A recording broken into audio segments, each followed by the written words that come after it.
runs.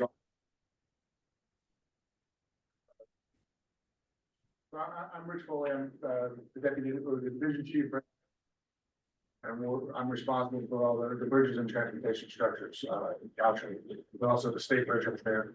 I'd like to thank Executive Director Ewardson and Commissioner or Chair Rabbit for inviting us here today. And I'd like to thank the commission staff and the Executive Director Ewardson for their assistance in submitting the report and helping us be prepared for this presentation.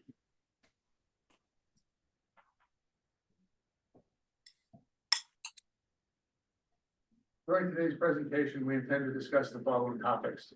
We want to highlight the key components of our seismic safety of California Bridges self-assessment report that you can see here in the photo.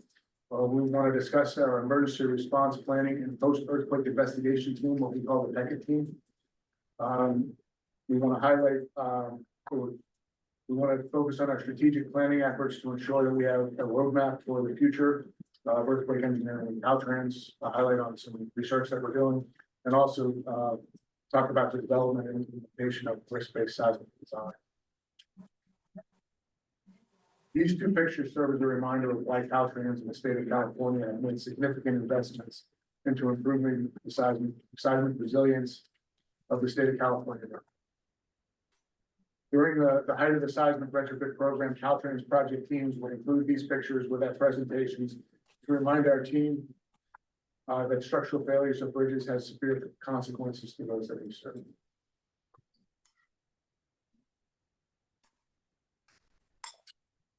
Under the advisement of the Caltrans Seismic Advisory Board, Caltrans has been working on the seismic safety of California Bridges report for many years. Assembly Bill 100 reporting requirement has provided the perfect forum venue to present and publish this report. So it's great collaboration and great timing to be here today. We want to paint a realistic portrait of what Californians can expect in terms of seismic performance of bridges on the state highway system after a major earthquake. We want to outline the measures that Caltrans is currently undertaking and planning to do in the future to continue to improve our seismic safety of California bridges. And we also want to document the improvements, with the intent of the report is to document the improvement that have been made to the seismic safety of California bridges since the 1971 sample. The report answers three following questions posed by the board. The answers to these questions outline the measures Caltrans is currently undertaking and planning to do in the future to continue the improvement of seismic safety of our California. Additionally, it portrays a realistic picture of what Californians can expect in terms of seismic performance of these bridges. Some bridges may be closed for a short period of time. Are important bridges like the Bay Bridge and the Benicia Martinez Bridge. So we're talking minor repairs on quickly return to service within hours or days. Bridges constructed after 1990 using our 1990 seismic design guidance are expected to perform well with minimal potential damage for minimal potential for collapse during a large earthquake. Retrofitted bridges could have extensive damage, but it should not collapse. Retrofitted bridges will be out of service for several months or need to be replaced.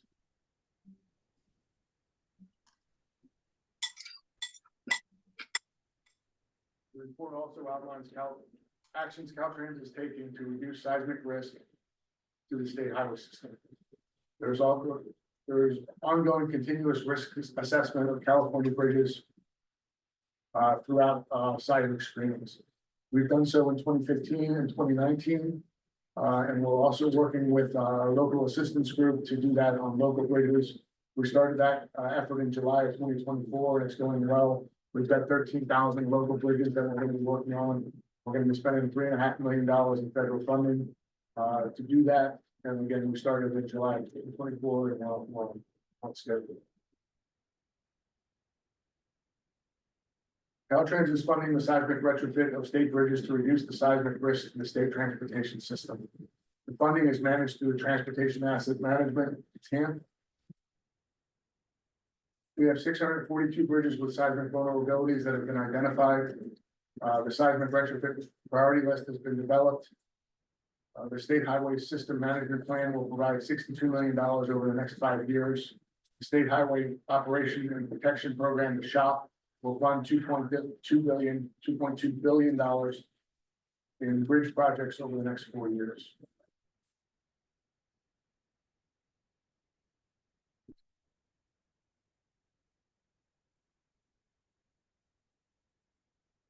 This slide shows a breakdown of the status of our projects in the seismic retrofit priority list. We have made considerable progress since the inception of the TAM, with 2020 as a baseline year. Note that 66% of the bridges have been constructed, awarded to a contractor, or are in the design and planning process. So either completed, in construction, or in the design phase. Outstanding projects are ongoing pre-strategy and strategy analysis to determine the scope and to move forward in the project development process. This essentially is the same slide, but instead of dollars, it's number of projects.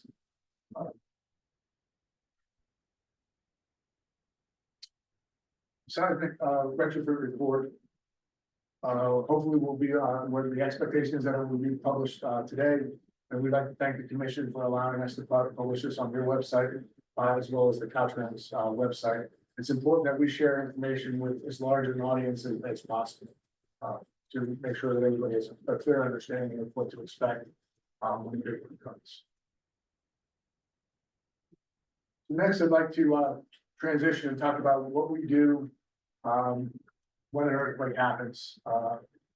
We've got the emergency response group that does what they do to respond to the emergency, but we also have what we call the PECA team to go out there and look at the damage, make assessments, document the damage so that we can learn from it in the future. So, sorry.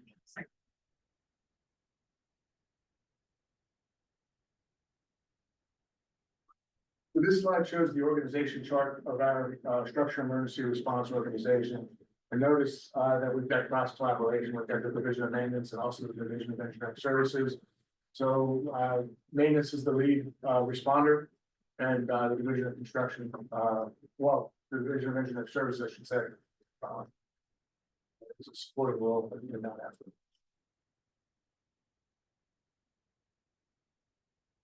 This slide discusses the structure emergency response notification process. Members of the Caltrans emergency response teams are notified through the Shapecast emails for earthquakes larger than 4.5 magnitude. For those of earthquakes 5.5 on the Richter scale or larger, Caltrans headquarters communication center notifies all key emergency response team staff via email and telephone. The staff confirms the receipt of the notification. Bridge Emergency Response Center is activated when significant damage to bridges occur, and that happens in Sacramento. We're also working on improvements to that, to join the modern world with teams in WebEx and things like that. Our structural emergency response work group works together to ensure we plan and train together to be prepared to respond to emergencies of all hazards that bridges are subjected to, whether they're earthquakes, winds, wildfires, floods. We conduct annual training meetings with engineers who will respond to the emergencies. We have a first responder bridge assessment guide that serves both as a training aid and as well as a field manual to guide inspectors on what to look for and what the procedures are for closing bridges as necessary. It's important to note that the structure maintenance group, anybody can shut down a bridge, but only a structure maintenance group can open up bridges. And that's after an assessment. The work group conducts annual meetings and specific agenda-related response meetings following significant events such as the I-10 Santa Monica fire response, the 2022 Ferndale earthquake, and the 2021 Little Antelope Valley earthquake provide after action reviews of the performance of these structures. We're currently focusing on collaborating to ensure cross-division policy and guidance are consistent. In current training of all new staff, we'll also incorporate lessons learned from the Santa Monica I-10 viaduct response in 2023, where the response to the emergency was one thing, but the public outreach and the views from the governor's office were DES has 8 post earthquake investigation teams that are utilized to gather field information about the performance of damaged bridges and highway structures. Use of unmanned airless surveillance assets or drones or UASs has allowed us to make significant improvements in our response efforts. More bridges are inspected in one day, so faster dissemination of information through pictures and videos of the damage is provided to our leaders.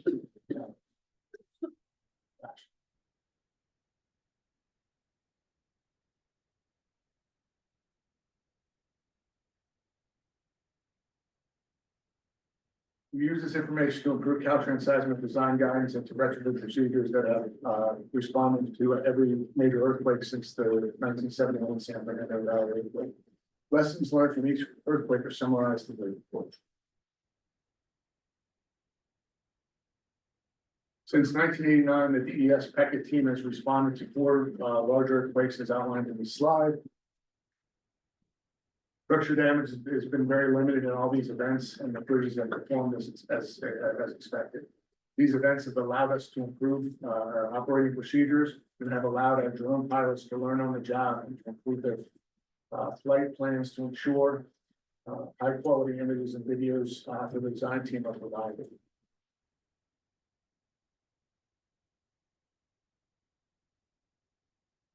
The images in this slide were captured by our UAS teams during the deployment in Northern California following the earthquake in 2022. These images capture the true capabilities and efficiencies in utilizing the drones during deployments. The bearing on the right side there is basically on the other side of the creek there, and this gives an example of how efficient we can be sending a drone out there to look at the bearing and look at damage. Than it would be to drive out there and go out with our Uber truck to have somebody up there with a camera to take pictures.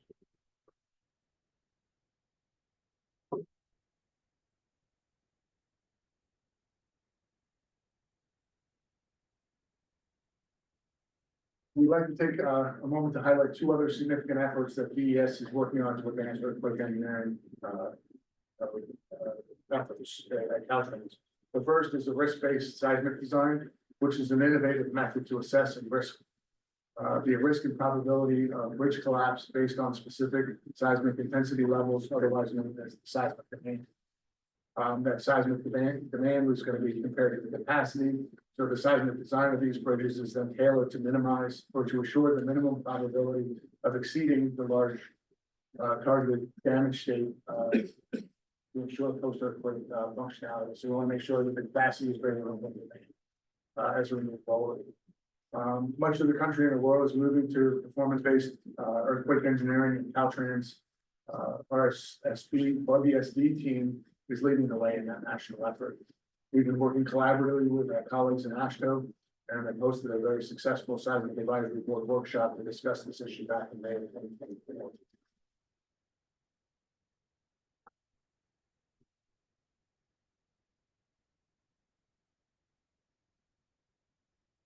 The images below show various damage states to columns that were tested at the University of Nevada. Damage state 1 would represent the design of an important recovery type bridge on a crucial route on the transportation network for the region. You can see that in the upper left there. Damage state 5 represents a column in the exhibit collapse state of damage for an ordinary bridge. We do not want columns to exceed this damage state in the design level bridge. We have ongoing research at UC Irvine, where a study of 100 existing bridges will be performed. We're also doing cost-benefit analyses to conduct and understand the potential cost differences necessary to achieve various design level states represented in the images. So we want to make sure that we're putting our money where it belongs and get bang for the buck, if you will. And we're also working to complete seismic strategies and implementation plan by 2025. This plan develops a roadmap for the future of earthquake engineering efforts at the Division of Engineering Services and Caltrans, and will dovetail into our Caltrans' new strategic plan that will cover from 25 to 29. The plan will be dynamic and will also work on a continuous basis with our seismic advisory board to develop strategies and research needed to advance the seismic resilience of California transportation network. And along with me, I have Jim Foster, who is the head of our Structures and Engineering Services Group, and Chris Traina, who is the chief for earthquake engineering, to help with any questions that any. Thank you. Great, thank you very much. Appreciate that. I'll look to my colleagues for any questions of for Caltrans. Please go ahead. You showed the pie chart of the funding in different stages for the bridges on the priority list. I'm wondering if you know the average, typical, median, any sort of statistic about how long it takes to get things from on the priority list to fully funded.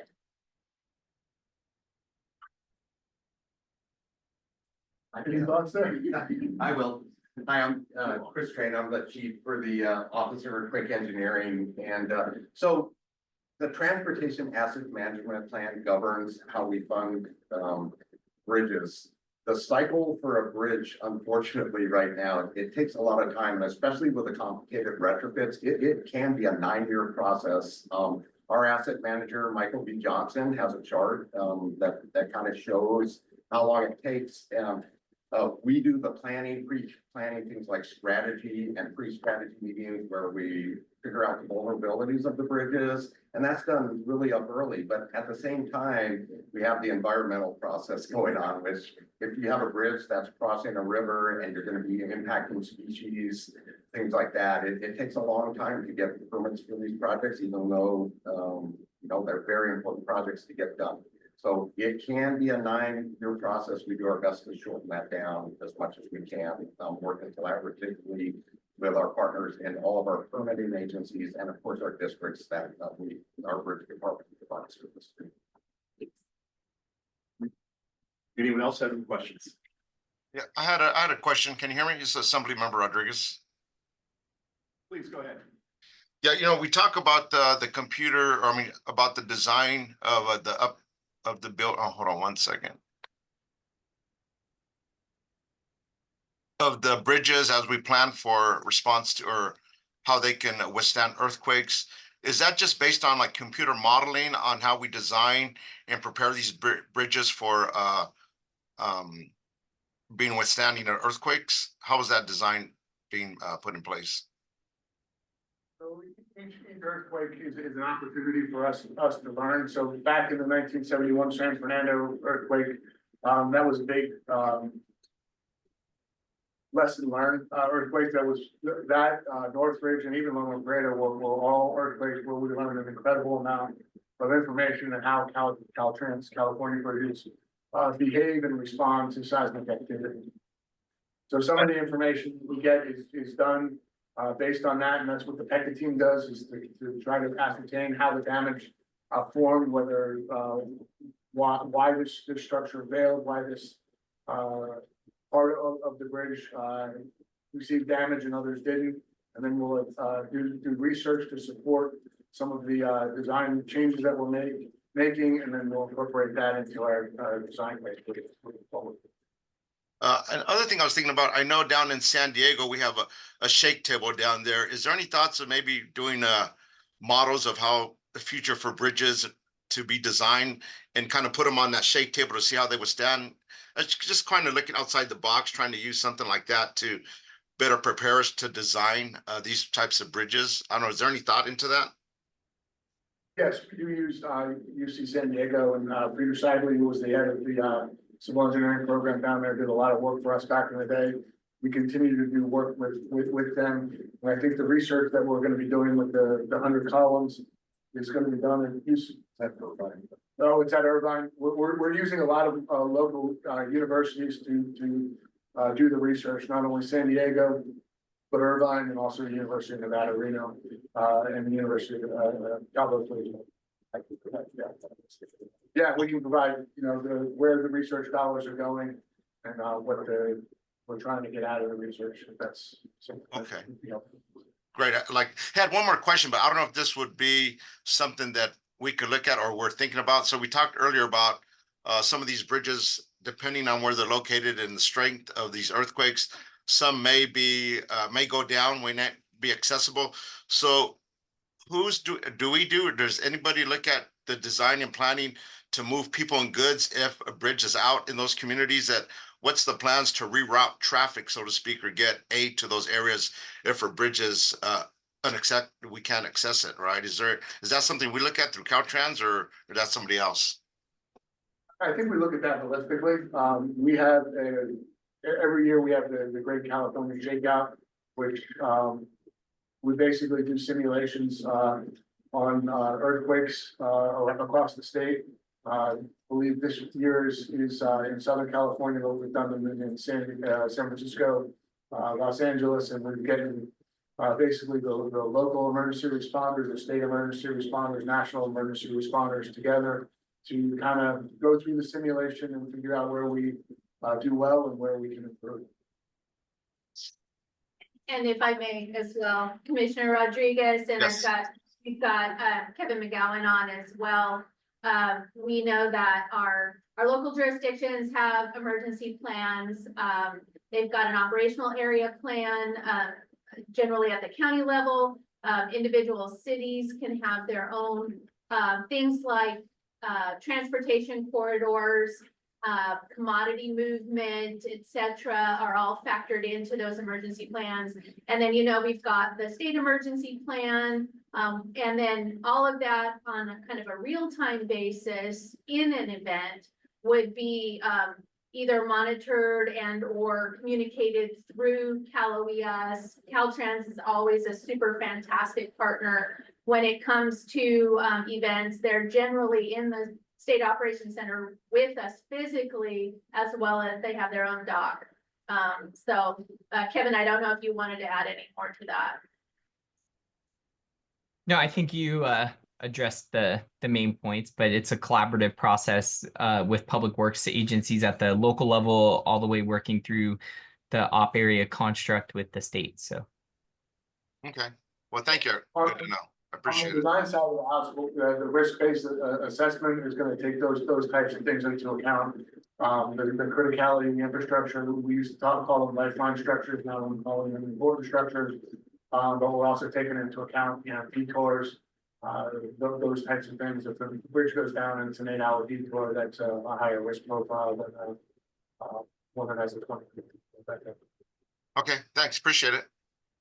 Sure. Great. Any other questions? I just want to say thank you very much. I know that I sit on I'm a commissioner on the Metropolitan Transportation Commission, which means I'm part of the Bay Area Toll Authority, which takes care of the 7 state-owned bridges. Very familiar with. I'm not sure how the ownership goes anymore when they're transferred over. I know I just took a meeting regarding future toll increases for the establishment specifically for a capital reserve fund, not necessarily all, perhaps not as much into the seismic upgrade, although the elements will need to be replaced going forward. But just that the amount of money that the large structures can take out of an overall budget is significant. And if we don't have a kind of a sinking fund for that, I think we're at a disadvantage, especially if something detrimental will happen. I know that BATA has about $1 billion reserve for any kind of catastrophic event in the Bay Area, which is, I believe, very prudent. Although, again, I hate to say it in this way, $1 billion isn't what it used to be, apparently, in construction, especially when you're talking about 7 bridges. Right. So I just wanted to make that point as well. And I know that we need to kind of continue to put those dollars away and continue to look over the horizon, because I'm sure there'll be some new technologies out there that we'll need to adapt to as well. I'm wearing my Golden Gate Bridge pin as well, and I'm finance chair there, and I'm very happy to report that just in our last meeting, we allocated $860 million on the final and biggest seismic upgrade phase of that bridge for the center span, the suspension span and the towers.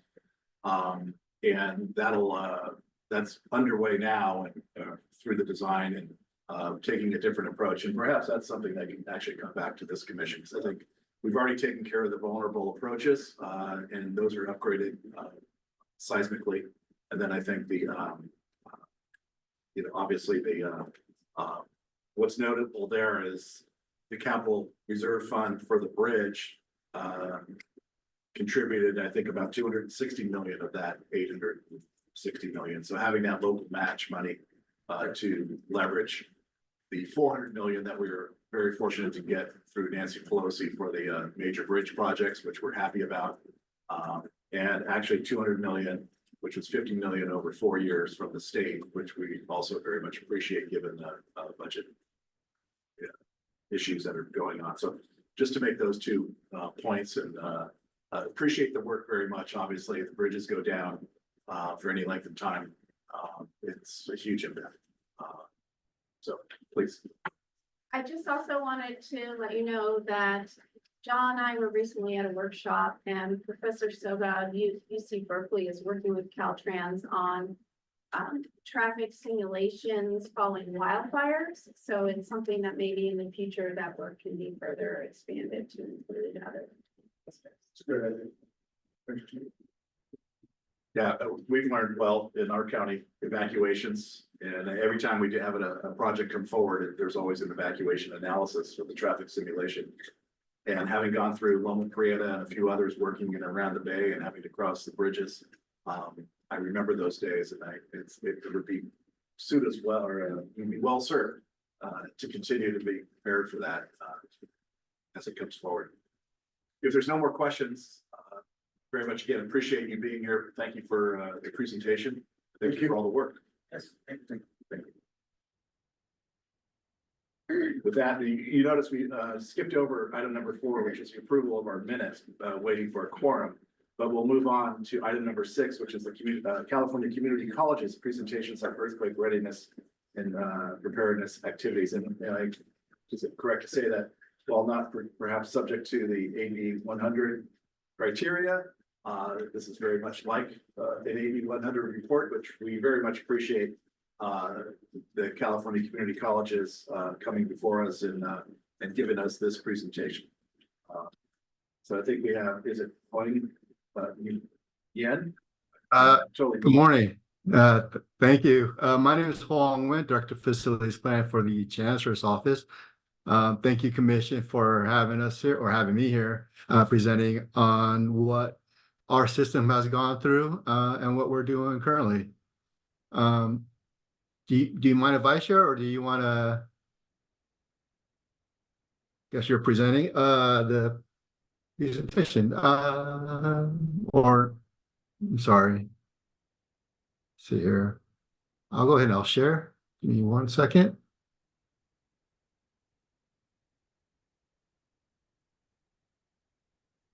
All right.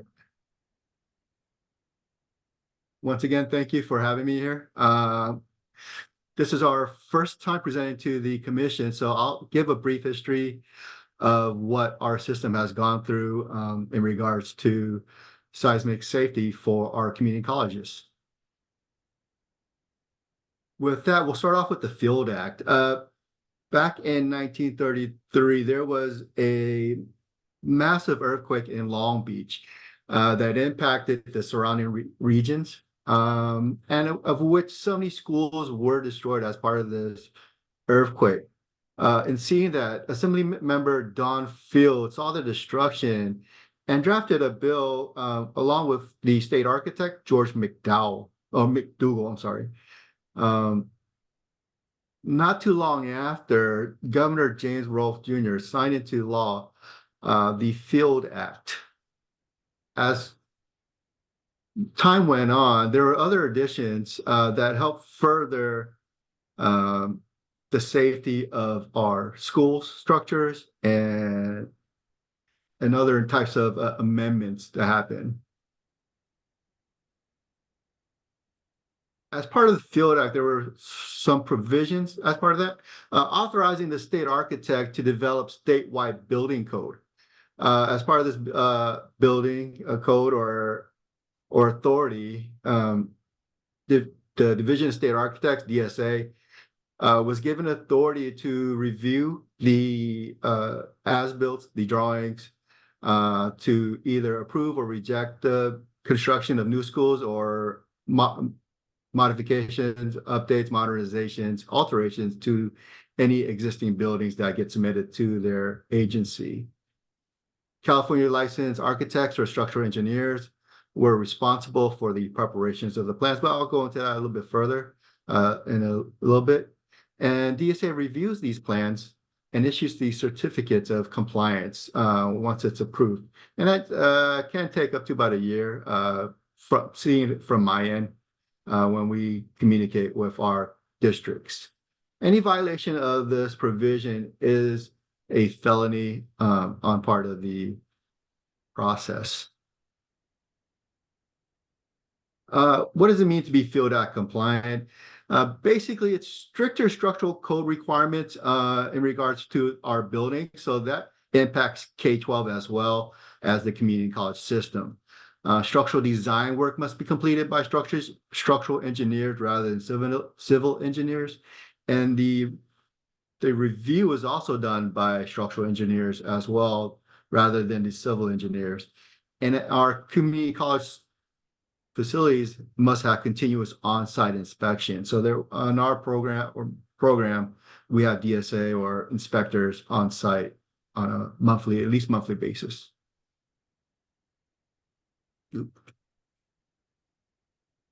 With that, what did our system do in regards afterwards? In 1998, we had a seismic survey pulling in funds from Proposition 203.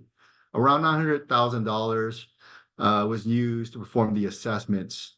Working with the Department of General Services, Real Estate Services Division, evaluated 4,100 buildings. We consulted with the Seismic Review Board and the Professional Advisory Committee and developed criteria in regards to how these buildings shall be evaluated.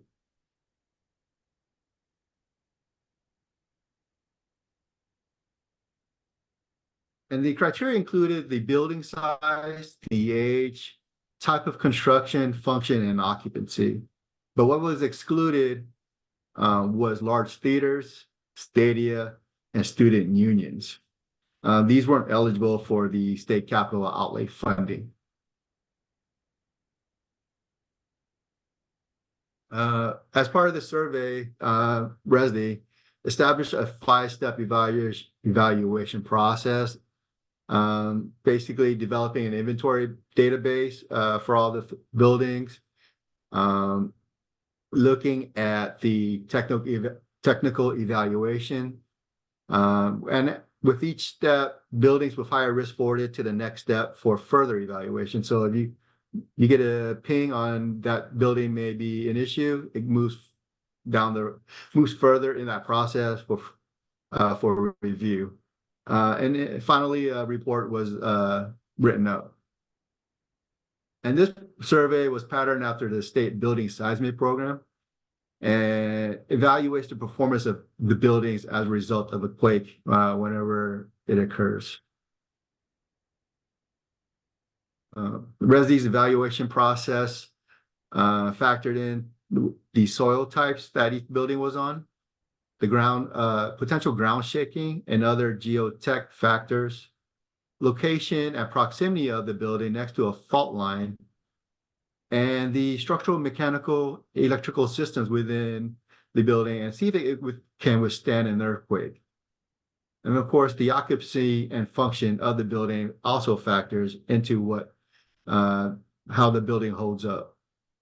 And these risk levels are used to determine the seismic risk, ranging from 1, which is a perfect performance, and 7, considering the building unsafe. And the acceptability of risk is based on the following: collapse is precluded, the occupants can exit safely, and the function of the building can resume or relocate it in a timely manner.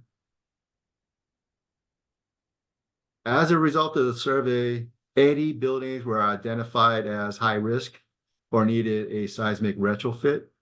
More than half of the buildings were addressed in the 1997-98 budget with special repair funds.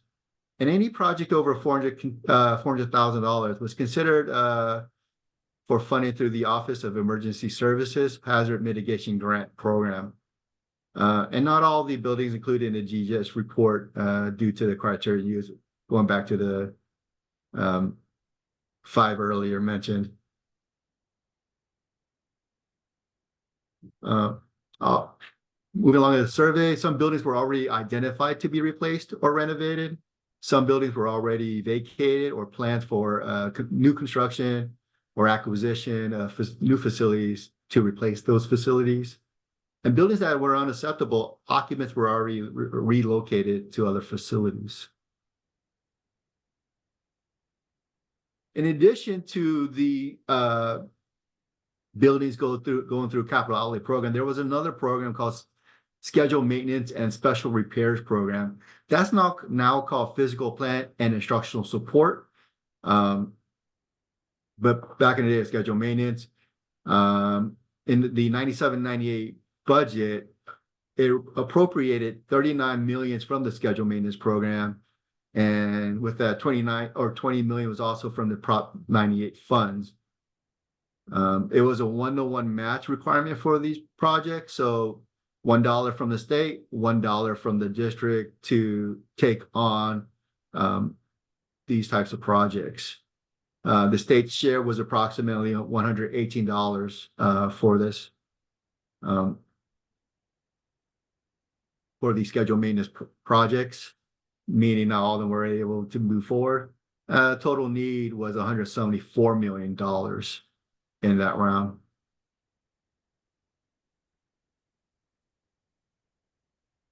A majority of the facilities were already corrected using scheduled maintenance funds or through the capital outlay process. Other facilities were demolished or corrected using local funding.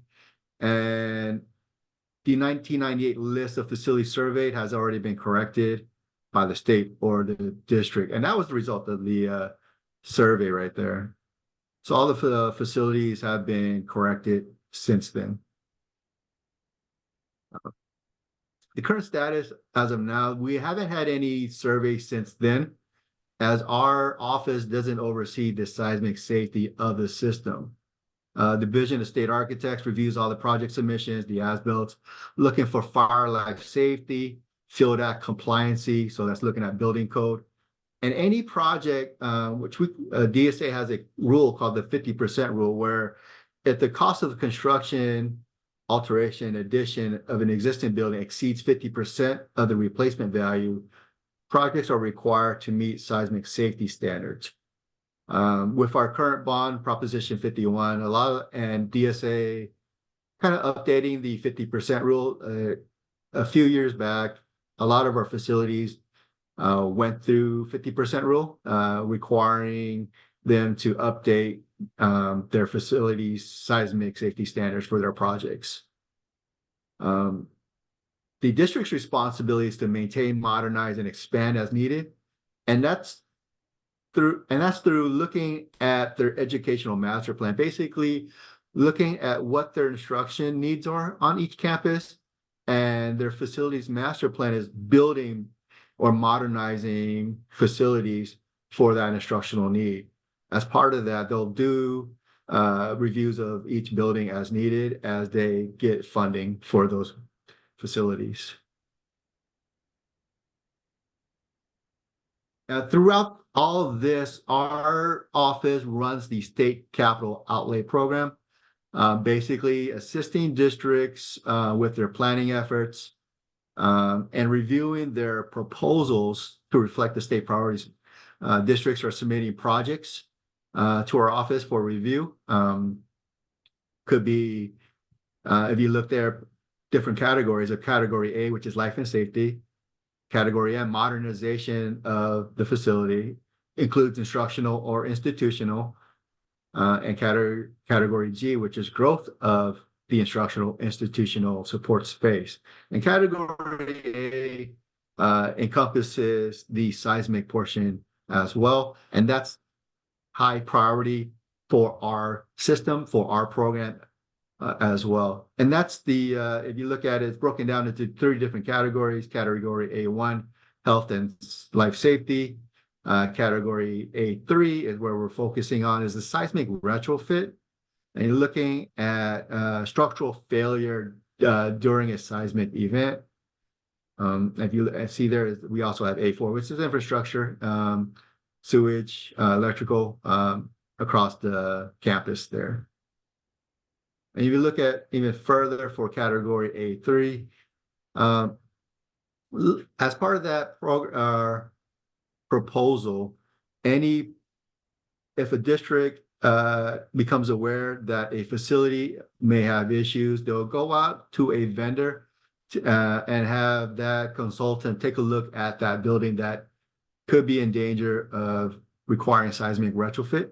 And you're looking at buildings likely to collapse during an event of 6.0 or greater. And this is a high priority for the program as well. Any category A projects, even including A3, if they're submitted in the say this fiscal year, we'll push that forward to Department of Finance for funding come next Budget Act.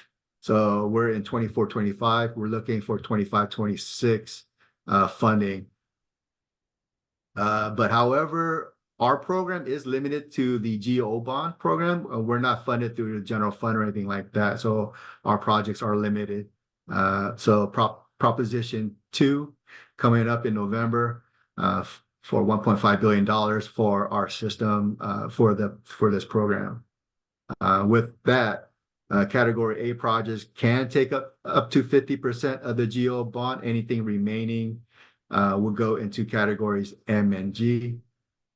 If there is no bond or the district deems the project to be high priority, they can use their own local funds, either general or their own local bond. As of now, that's our program in regards to seismic safety across the system. And if there's any questions, I can take them now. Great, thank you very much for that presentation. Much appreciate that. Looking to my colleagues, please go ahead, Representative Gould.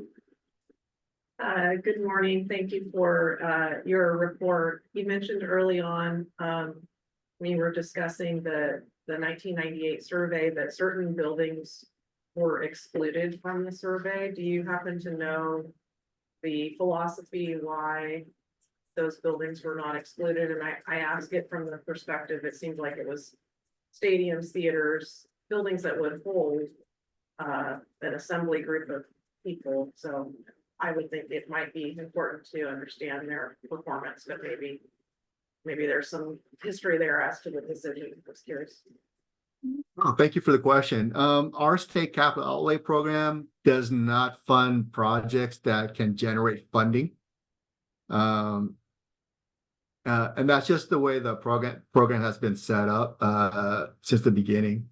So we're looking, if we elaborate further, like we don't do parking lots, parking garages, bookstores, because that can all generate funding for the district, for them to add to their general fund pot, for them to further on renovations to that particular facility itself.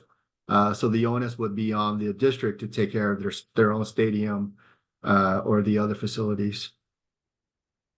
Thank you. So if I understand correctly, it was more the survey was intended to assess those buildings that would receive capital outlay funding and provide a ranking or a categorization of the vulnerability so that a priority could be assessed. And so I guess that's my follow-up question. Does your office track that priority, or was that report provided to each individual district for then their facilities to decide how to prioritize projects? In the 1998 survey or currently? Um. Well, is there a difference between when the survey was done and currently, I guess? Well, I mean, If there's- I think back in 1998, the survey was done for looking at the instructional and the institutional side. As priority for the students. If you look at versus a stadium, right? You can close a stadium down, but you still need the instructional side, to spread the funding out. Currently, we have the districts as part of their educational plan, prioritize their own projects, right? So in terms of their need for their facilities, if a district notice a influx of students looking for nursing, they'll want a nursing building to be top priority. And we have a system called Fusion where it's an online software database where they would input that project into it and it would generate points for that project. And our program has limited funding, so we take a look at all the different projects with their scores and have them compete against each other when there is bond funding. And only the top priority throughout the whole system moves forward to get funded if there is a bond. Thank you. And I think that answers my question, but just to clarify, it's still up to the individual districts to submit that request to you as to their planned projects. You don't have any authority. I think you even said, you mentioned in your presentation that you don't control the seismic safety of the system. It's, if maybe I could simplify it, you've provided them this report. They have other data in their facilities planning. And they would come to you with a funding request for these projects, but you don't dictate that. That's for them to decide how to assign and request those projects. In essence, yes, correct. An example would be right now, the Division of State Architects deemed a building on our local community college district campus for a building using that building was built using a certain method back in the day. So Division of State Architects reached out to that district, say, hey, this facility may have seismic issues. Please close it down. And that was last year. And in the meantime, that district has closed that building down, moved the students and faculty out to other buildings on campus. That building remains shut down at the moment. The district is still looking at that building and how to move forward.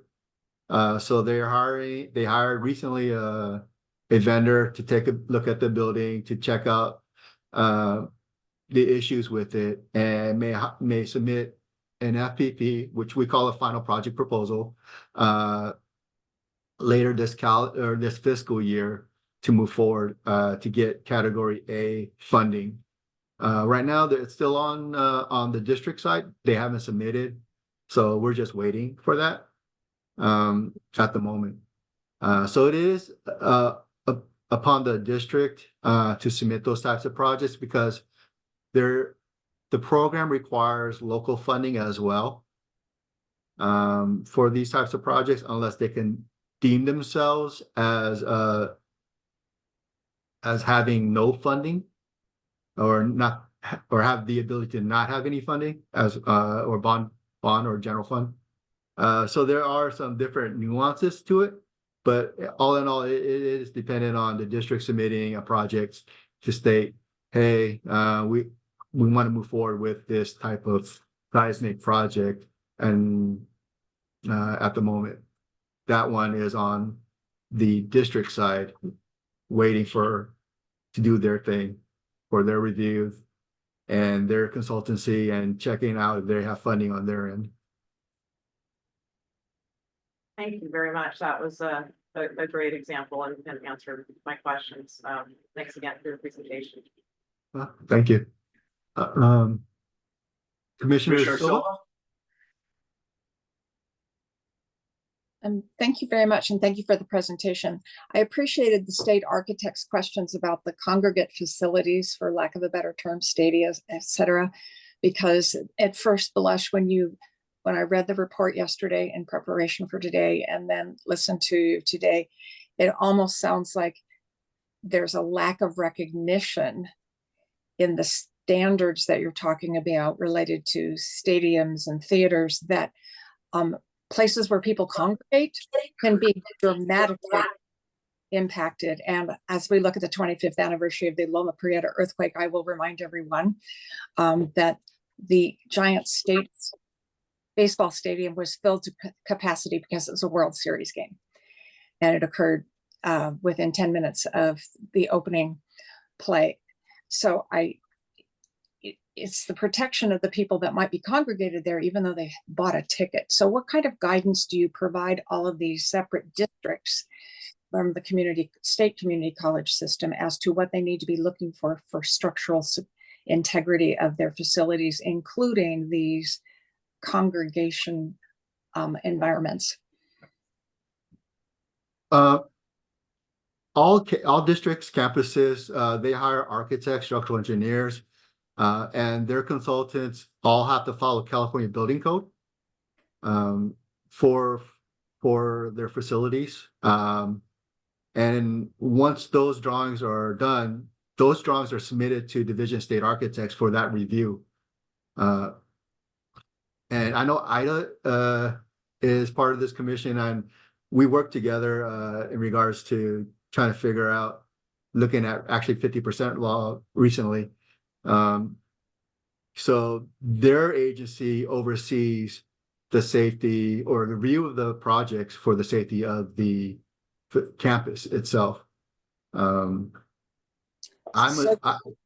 Is there any guidance for existing facilities that you provide from a state level? And it's guidance, best practices in terms of what they need to be looking for when they do when they do a regular review of the structural integrity of their facilities? I would still point back to like California Building Code for that, Commissioner. Okay. Yeah, our agency only has guidance for our capital outlay program in regards to submitting projects and looking at the need for instruction, like the modality, how old the facility is in terms of like the facility condition index.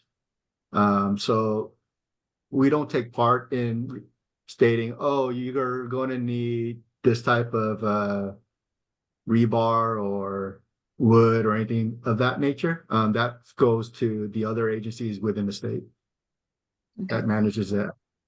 All right. Thank you very much. Looking to my colleagues, any other questions? I appreciate the questions regarding the I-2. When I read that, I was a little taken back, especially since normally, places of assembly have a higher standard in the building code, and that for them to be explicitly excluded. And I realize it's a budget issue, but I guess my question, now that you've answered why, it seems to be a policy to not have as many eligible buildings, perhaps, to be able to use the pot of money that you have. But you also mentioned Prop 2. Is that a policy that's anticipated to change going forward if the amount of revenue increases? Because it still seems to me that that's an important occupancy to make sure that we're encouraging through funding districts looking at. One update, we after the 98 survey, we do take theaters, and recently amended up to 600 seats for that. But we still don't do stadiums unless we want to do the maintenance for the track and field area, but not for like the football field or the seating itself. Again, it goes back to being able to generate funding. Some theaters in our system are 1,000 seats. Some of our stadia are quite large.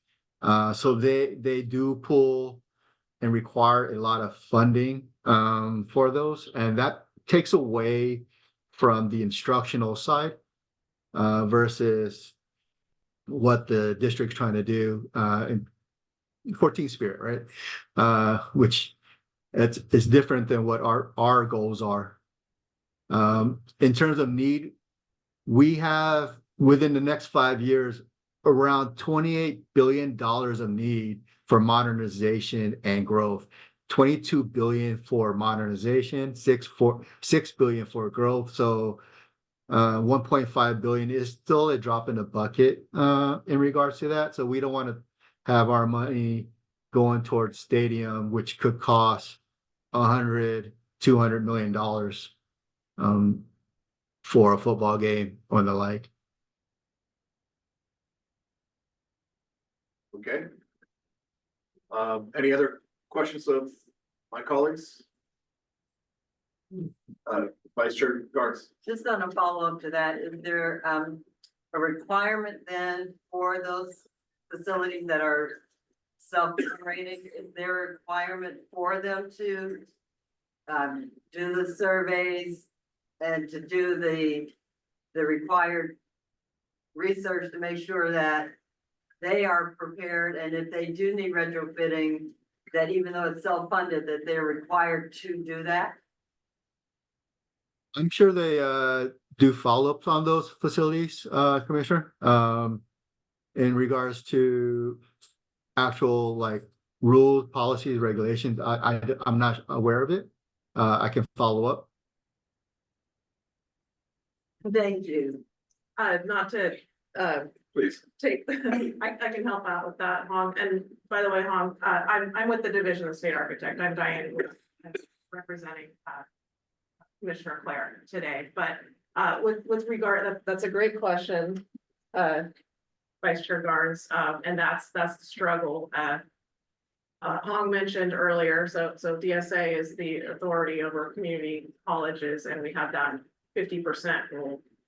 The way the building code works in existing buildings, unless there is a mandatory ordinance as has been passed in some of the larger cities with soft stories or non-ductile concrete or these structural systems that we become aware, unreinforced masonry, and the local municipality decides to institute a mandatory retrofit ordinance.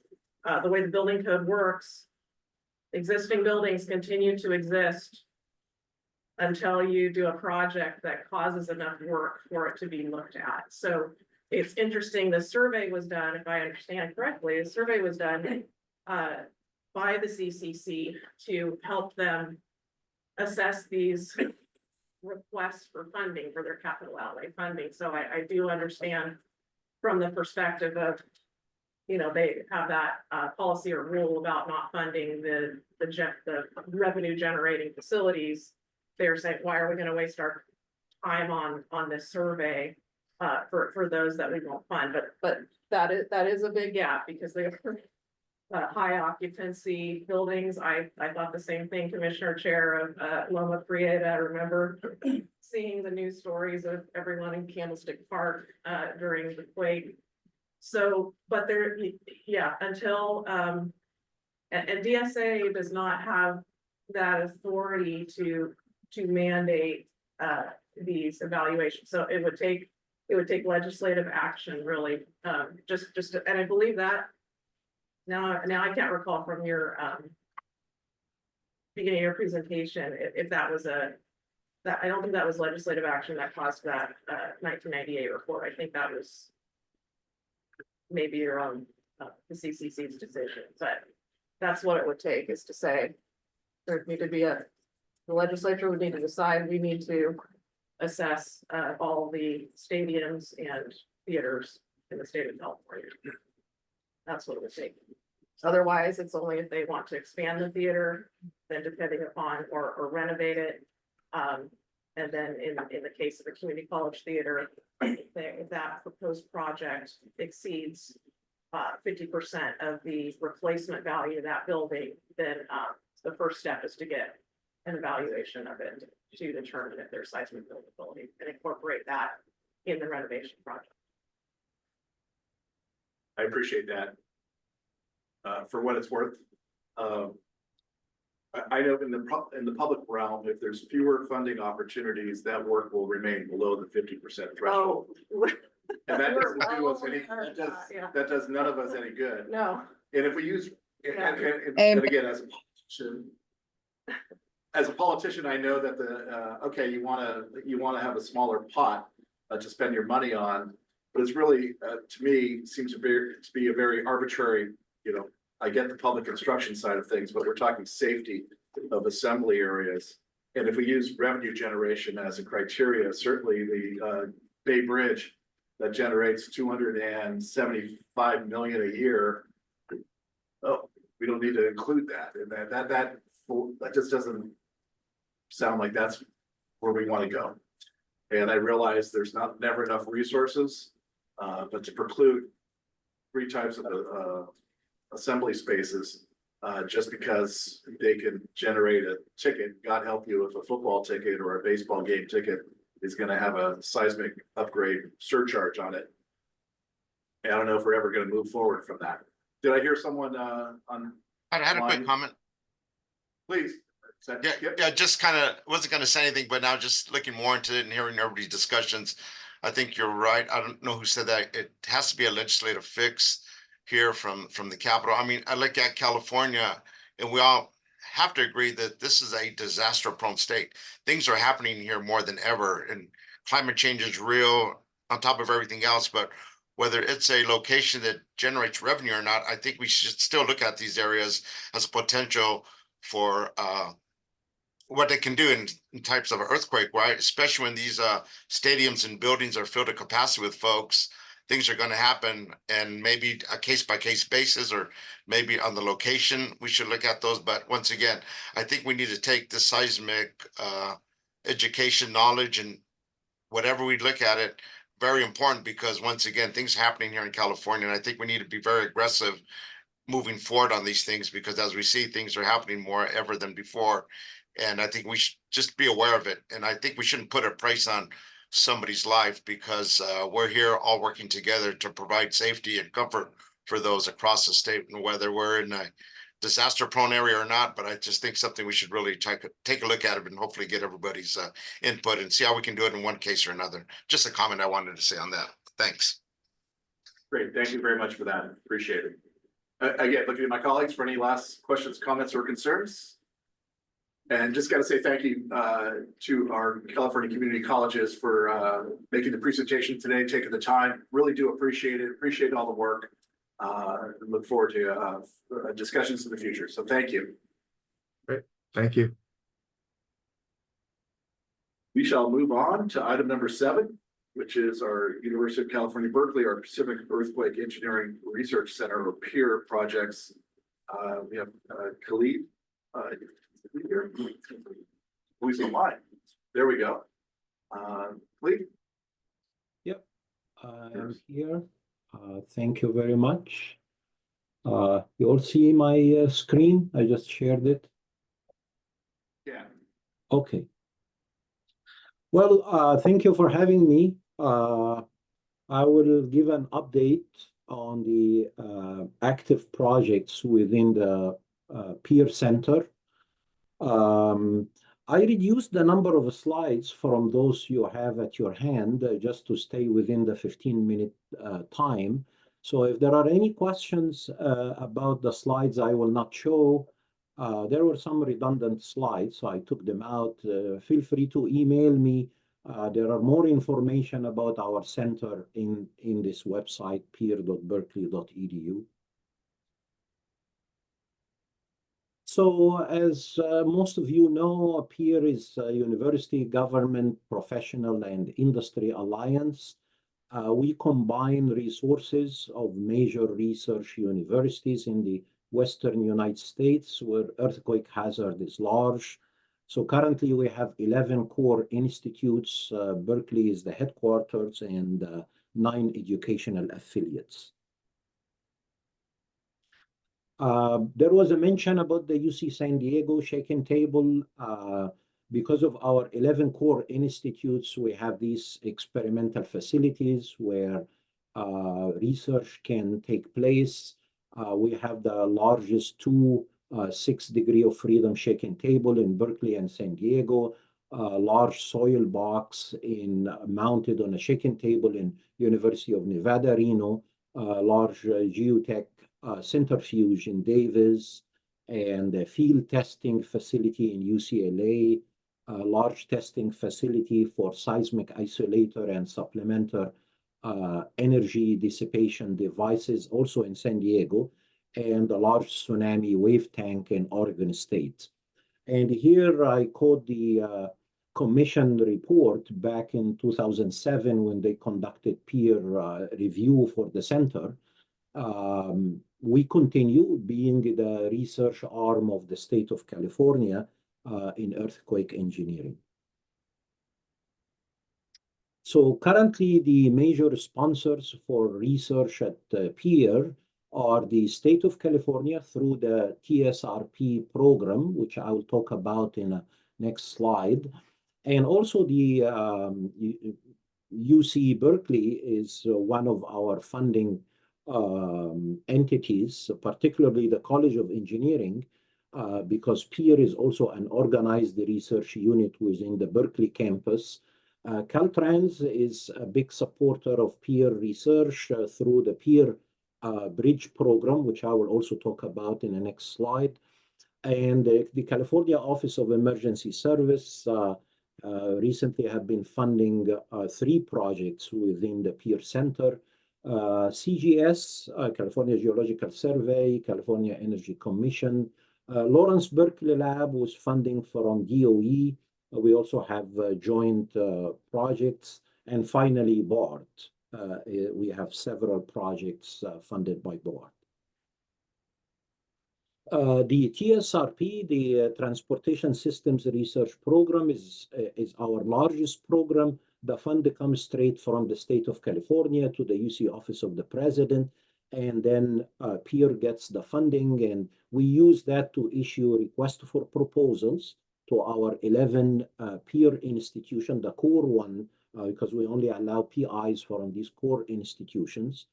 And in the past 8 years, we funded 84 projects, on average about slightly more than 10 projects per year. The products that come out of these projects are our peer report series. We are getting close to 1,000 reports if we include the previous ERC reports prior to the start of peer in 1996. Also, several open source software, several databases, several presentations and workshops, particularly those that take place during the peer annual meeting.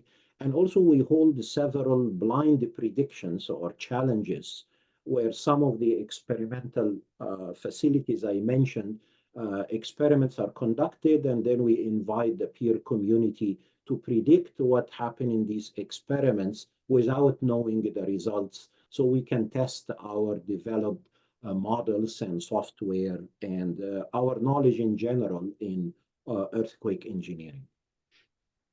The way we issue these RFP is we have this research matrix or project matrix where the rows are the topics. We cover geotechnical, structural, performance-based earthquake engineering methodology, performance-based earthquake engineering tools, and several applications.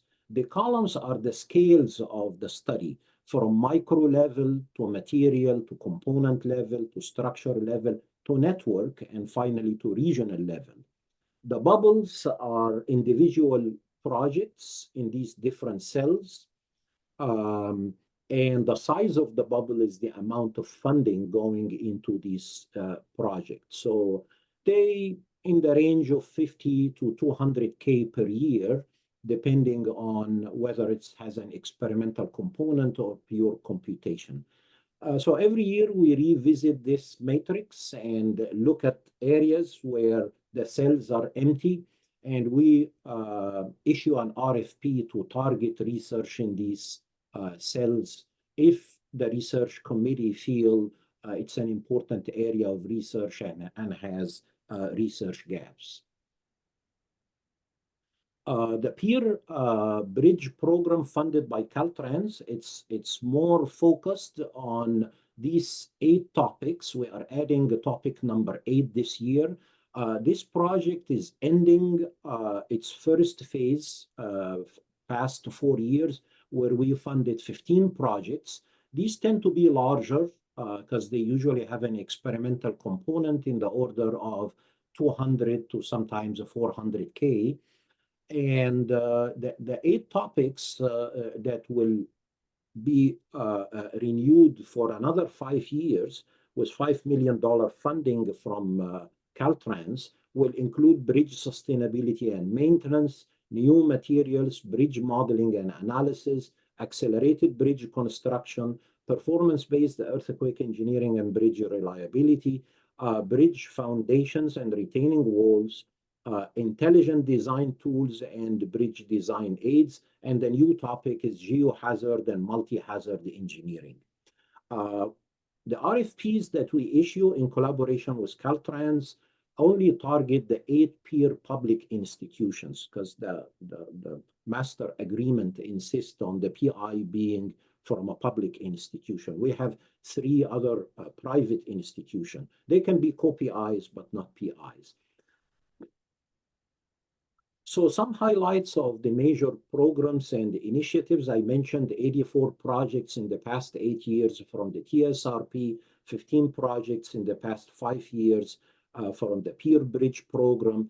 The simulated ground motion project with Lawrence Berkeley Lab, next generation liquefaction, which is funded by several agencies, including Caltrans and US NRC, the National Nuclear Regulatory Commission, and the California Earthquake Commission, California Energy Commission has funded us for the Open SRA or Open Seismic Risk Assessment. Phase 1 had been completed and we just started phase 2. And as I mentioned, CalOES, we have 3 projects managed by CalOES. Just some samples here. This is the simulated ground motion that we started developing with Lawrence Berkeley National Lab. Peer will be the incubator of this data set. It will be the largest in the world, billions grid points. We're focusing now on the Northern California and the Bay Area. In a second phase, we will look at the LA area.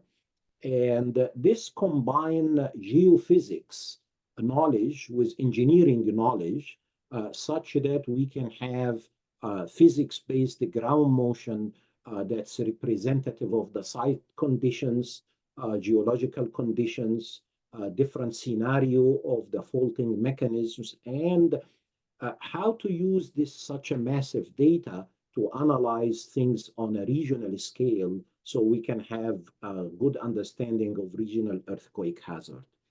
So the beta version of this database is about to be released. We have a few beta adapters who will test the database for different applications. This will parallel what Peer has developed several years ago, what's called NGA, the next generation attenuation, which is a database of actual earthquakes. These are now simulated earthquakes that encompass this knowledge of geophysics in conjunction with earthquake engineering. The 3 projects with CalOES are the benefit cost assessment of California Earthquake Early Warning System, the feasibility of implementing earthquake early warning at airports. The example here is the Palm Springs Airport and also LAX. And then the project I presented earlier to the commission is the regional scale consequence assessment of earthquake sequence scenario in California. This was initiated after the Turkey earthquake and having two big events back to back, what will be the implication of that on the state of California if we have something similar? Another big project is funded by Caltrans as part of the Peer Bridge program. It's called the BRACE 2, Bridge Rapid Assessment Center for Extreme Events. It's a data and simulation framework for real-time comprehensive assessment of instrumented bridges in California. So currently we have a web interface that has all the instrumented bridges, about 83 of them. And some of these bridges, we create what's called the partial digital twin, which is a data utilization model for each of these instrumented bridges. What are the sensors we use for input? What are the sensors we use for output? Only in one bridge we started developing the so-called full digital twin, which in addition to the data-driven model, we also have physics-based model of that particular bridge using finite elements or other numerical techniques. So this is continuing for the second phase to include more bridges and more of these full digital twins. This will be very useful to look at our bridge inventory following a major event, so we can make decisions of bridge closure or continuing it to open, or the need for sending a maintenance or inspection crew, that sort of decisions that need to be made following a major event. The last two projects, this one is funded by BART, is looking at BART early warning, earthquake early warning thresholds. So BART can avoid premature stoppage or slowing down the trains due to small events. So we have done some work numerically before to look at the aerial structure train interaction when subjected to a major earthquake. So currently we are combining this prior numerical simulation with shaken table experiment. This is one of the BART cars that have been replaced, and it was just moved about a month ago to Berkeley campus, right in front of the our shaken table. So in the coming 6 months or so, this car will be put on our 6 degree of freedom shaking table, so we can look at what are, from an experimental point of view, what are the limit states of these cars to derail when a major shaking is, they are exposed to it, whether they are on the ground or on an elevated structure. Another aspect of this study is we have some instrumented dummies that will represent the riders that will be put in the car, so we can look also at the potential of injuries if the train is derailed or rocked to an excessive limit states if there is a major event while the train is in use. The last project here is a collaboration effort with the STEER network. STEER network is the Structure Extreme Event Reconnaissance. It's part of the NERI program funded by NSF, and PEER is the earthquake node or earthquake hazard node, where we work closely with the wind node in Florida and the coastal node in Hawaii to generate reconnaissance reports following an event, whether it's domestic or international, especially if these events are a tool for lessons to learn and to direct our research agenda. More detail about the STEER network from this website. This is an example of the report that we issued working with STEER following the Turkey earthquake. This was a very big event, so it took longer than usual in issuing the reconnaissance report. The event occurred in February 6. The report came out in March 29. Typically, these preliminary virtual reconnaissance reports take about a week to develop an issue.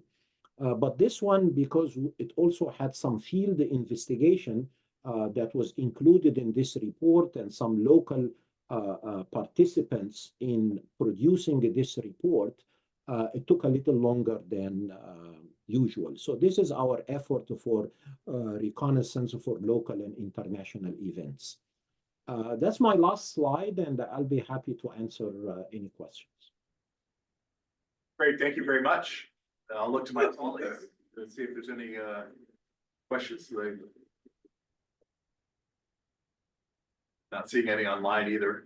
Just want to say thank you, and quick note, because I think we here at the commission appreciate it. On slide 17, the project regarding the benefit cost assessment of the California earthquake early warning system. It's actually this commission's work, the regional scale consequence assessment of earthquake but the contract is obviously with Cal OES. So we appreciate all the collaboration there, but know we're watching that one as a little special eye. So again, I'll look to my colleagues to see if there's any other questions, comments, or concerns. Just say again, thank you very much for taking the time to give us the update today. Very much appreciated.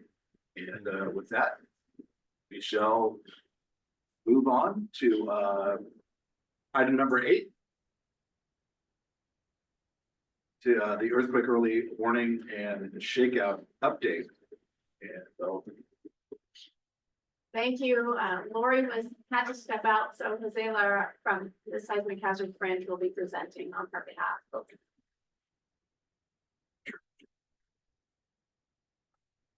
All right, folks, can everybody hear me just fine online? No one's ever called me soft spoken, so I think you guys will be fine.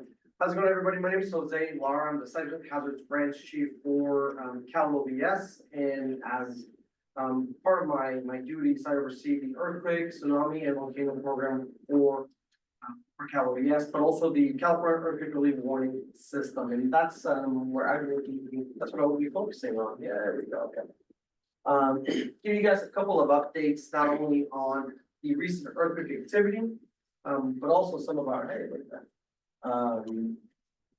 we go. Okay, some of our recent earthquake activity, but also some of our education outreach that we do have planned for the Great California Shakeout for 2024. We also will be giving you guys a little bit of an update of some of the active projects that we have going on with earthquake early warning. So first, let's talk about, it's a little bit big on here. Let's talk about the recent earthquake activity. As you all know, we have had a little bit of activity in Southern California that has really kind of driven a large portion of our learning that we have done for the overall California Earthquake Early Warning System powered by Shake Alert, right? And as you guys have both been able to see, these events have led to rather large scale alerts. We're talking about 3 million, almost 5 million people that have been alerted and been given earthquake early warning to take protective actions. And obviously, because these events have been occurring in Southern California, any alert that goes out there is rather large. So we'll focus a little bit on the Highland incident, which, you know, I have to tell you, these two incidents provide two sides of the coin for earthquake early warning. With the Highland Park incident or earthquake event, it was right on top of population. As everybody here knows, there is a gap with earthquake early warning, right? We will always have a blind zone. We will never be able to deliver an alert to those that are literally on top of said earthquake. But of course, while that may be a small limitation, our earthquake early warning has the ability to really alert a widespread area of potential shaking, strong shaking that may occur there. And so this is going to be in comparison to our other incident or our other event that occurred. Yeah, it's like I can't seem to be able to advance it. There we go. Versus our Lamont earthquake that occurred, which was just a little bit outside of, population areas, urban settings. So this particular event, you know, we were able to deliver significant warning to, you know, not only the Bakersfield area, but also the northern part of the greater Los Angeles area. But let's talk some numbers. For the Lamont earthquake, we were able to send out well over 3 million alerts across a wide spread area in the Southern California region. The MyShake app alone sent over 500,000 alerts right before shaking arrived. In particular, one of the things that we're most proud of for this particular event, that over 92% of those that were able to receive the earthquake early warning alert were actually received it before shaking arrived at their location. And that is a great success for the system. But I do want to kind of call out the fact that this is also what I call the Goldilocks of earthquakes as it relates to earthquake early warning, because it was just far away from population centers, which gives us the time necessary to really be able to deliver that alert to folks. I also want to call out that this event in particular was originally estimated to be a little bit higher, and so it did trigger a variety of WEA alerts, wireless emergency alerts, throughout multiple counties, which include San Luis Obispo, Santa Barbara, Kings County, Ventura, Tulare, and Los Angeles overall. So the combination of these two events really did pick up the general interest in earthquakes, which is obviously a opportunity that we always try to seize, right?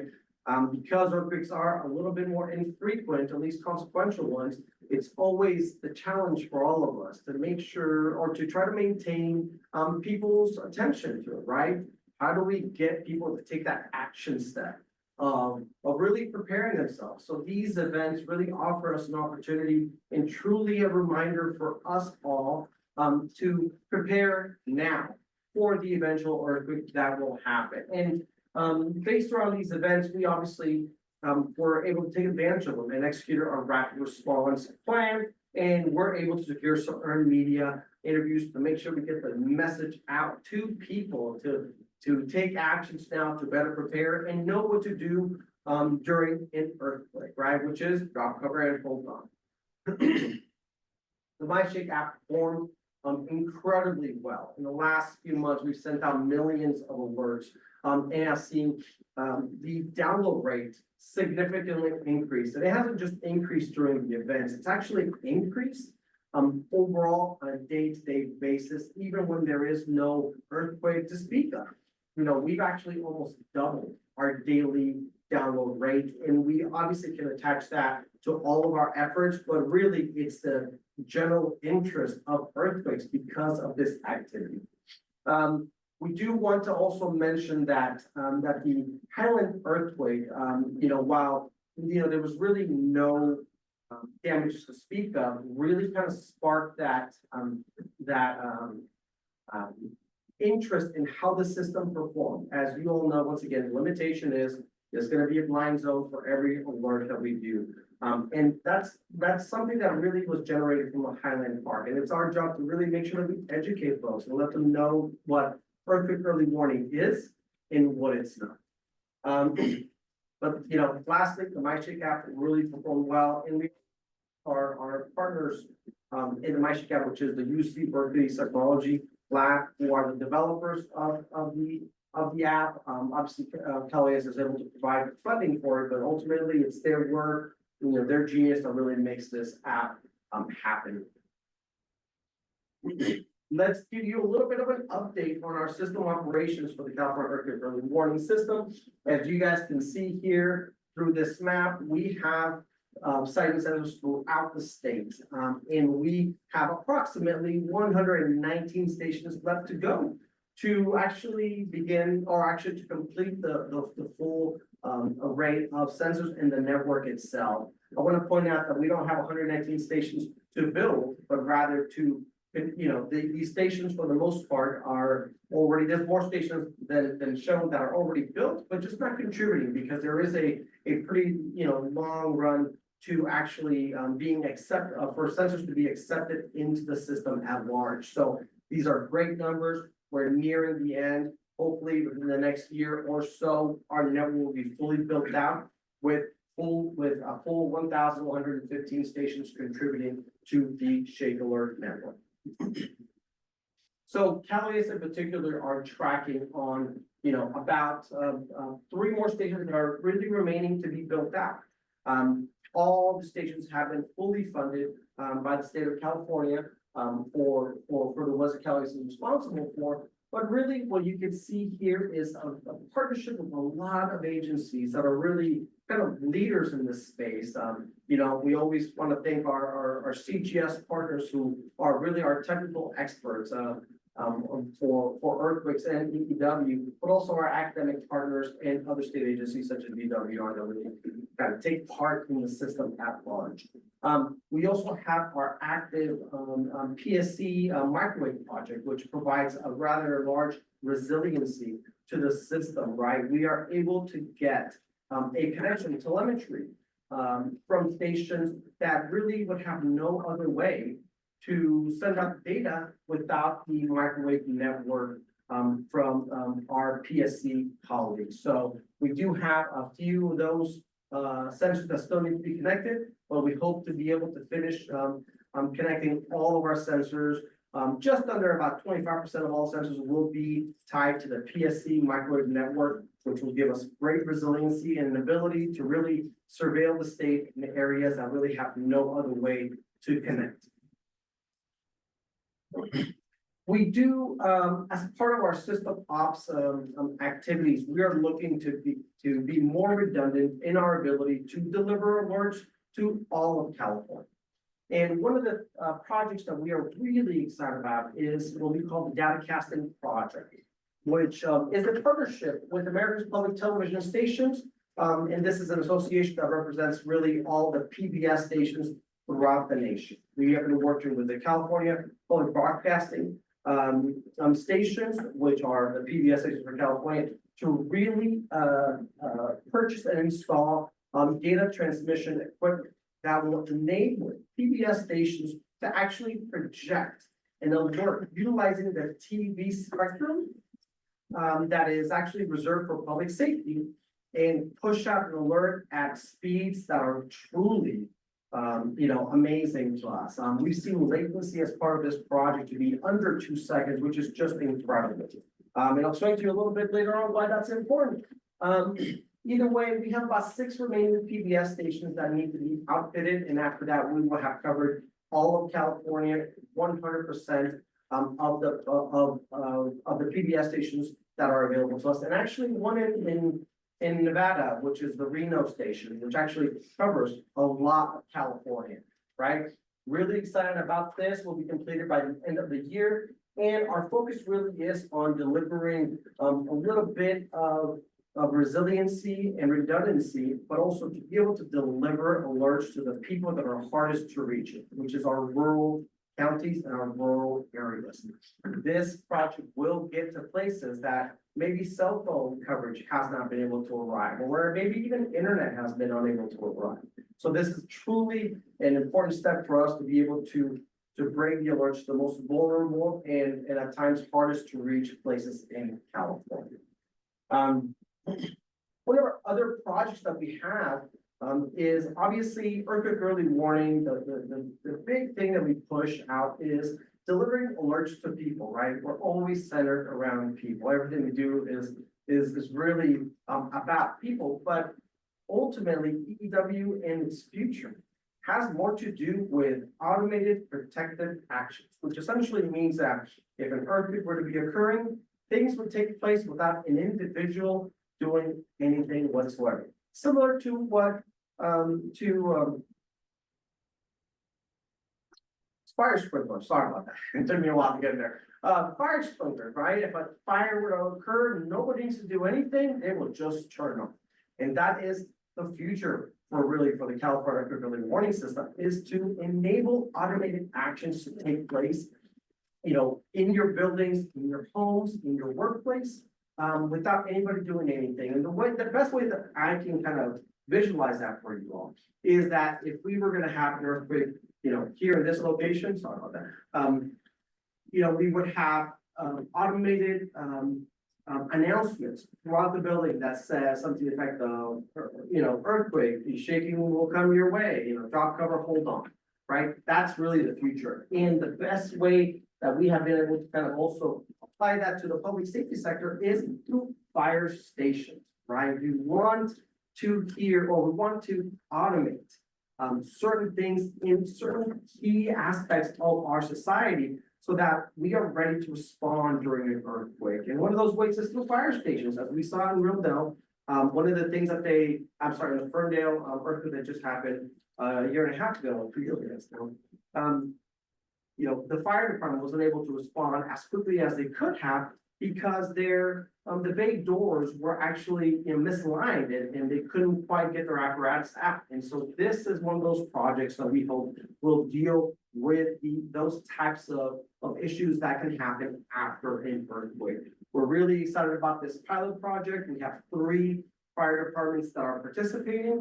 The Los Angeles County Fire Department, Morongo Reservation Fire Department, and the San Bernardino County Fire Department. We will be completing this pilot by December 2025, and we hope that will set the groundwork for future fire departments to be able to take steps to automate their fire stations, amongst other automations that can occur within that space. So we've also started working on a transportation feasibility study that focuses specifically on airports. We're actually partnering with the UC Berkeley RIMI, which is the Resilient Innovative Mobility Initiative, which is a group out of Berkeley, and they have some synergy with PEER as well as the seismology lab out of Berkeley. I don't have a lot to tell you guys on this because they're actively working on the feasibility of bringing automated actions to airports. We do have 2 airports that are participating, which is the Palm Springs Airport and the Los Angeles International Airport, LAX. Let's talk about education. Obviously, the Great California Shakeout is a big deal for not only Cal OES, but really for California, and really lends us an opportunity to remind people what to do during an earthquake. Obviously, you all know that the best way to protect yourself is to drop, cover, and hold on. And so we're pushing this message as much as we can, not only through our LISTOS program, but also through all of our partners throughout Cal OES and through external partners to augment our messaging. One of the things that we can do, obviously, is encourage people anytime you feel shaken or receive an earthquake early warning alert, drop, cover, and hold on. So obviously, it's important for everybody to adapt to their own situation. And so we do have inclusive messaging that considers for access and functional needs, and for populations that may be non-English speakers. We have a variety of resources at your disposal that will allow all of us to carry on the message. Should anybody want some of this messaging, we're more than happy to make it available to you and your organization. You can also visit earthquakecountry.org or shakeout.org. You can also visit earthquake.ca.gov, and a lot of these resources will be available to you and your organizations. We do have the Great California Shakeout Tour, which is Cali's effort to bring preparedness to people in their own backyard. Ultimately, we try to do preparedness at a local level, and ultimately, the only way to really bring about that message is if people from their own community are delivering that message. So we always say that it's for your community, by your community. And so we partner up with a lot of local people to try to enhance our messaging and make sure that people really are receiving that message from a trusted source. And so we're going to be in the city of San Diego at UC San Diego to bring this preparedness message to people that don't often get this type of message, right? College students, we all want our college students to be better prepared. A lot of them may not be from San Diego. And that's why it's so important for them to receive the message. So that we do have, a lot of research that says that if they get prepared, oftentimes their parents get prepared. And so we want to encourage that as much as possible. We're gonna be stopping by the next day on October 15th at Los Angeles, City of Los Angeles, at Homeboy Industries, which is a great organization that particularly assists in services, a lot of vulnerable communities in LA. We're gonna be there and pushing this message and making sure that we're able to deliver, not just to that organization, but really to that area that is a little bit underserved. We're gonna finish up with our stop in Sacramento, which will be at Sac State University and CSU Sacramento. And we're gonna be throughout all of these stops bringing the Shake Simulator, which is an excellent tool for education and outreach. The simulator gives you a pretty good experience of what shaking could feel like during an earthquake. And it actually, has been, we find that it really allows you to experience about a magnitude 7.0 in intensity of shaking. And so it really kind of opens up a lot of people's eyes to the sheer force that you're gonna feel during an earthquake. And so it's a great opportunity for people to come in, join us, get that message. And of course, we invite the media to make sure that we are able to amplify our message as much as we can, right? We want to reach, those couple hundred people that we're going to reach per event, but we also want to reach everybody. And so this is a great opportunity for media to come stop by, drum up a little bit of excitement for the great shakeout drill that will occur on 10/17 at 10/17. I've spoken a little bit about what are the resources we're going to have available, depending on the venue, but really we have an event planned behind it. We're going to have a variety of people that push the message from all types, not only utilizing the earthquake simulator. We're going to have media interviews available. We're going to have materials to give away to folks. We're going to be joining the press conferences and events on the main event, which is the Great California Shakeout, which will happen on Thursday. And I have to tell you, in all my career, of all the projects that I've ever done, this tour has really delivered, an overwhelming success. I mean, we see that, I could give you the metrics of the hundreds of interviews that we have been able to secure utilizing this tour, but the thousands of people that we've been able to reach. But none of that compares to having somebody, anybody, kids, old, young, does not make a difference. Once they enter the simulator, they truly experience what it feels like to have, a lack of control over the foundation or the literal ground that you are standing in.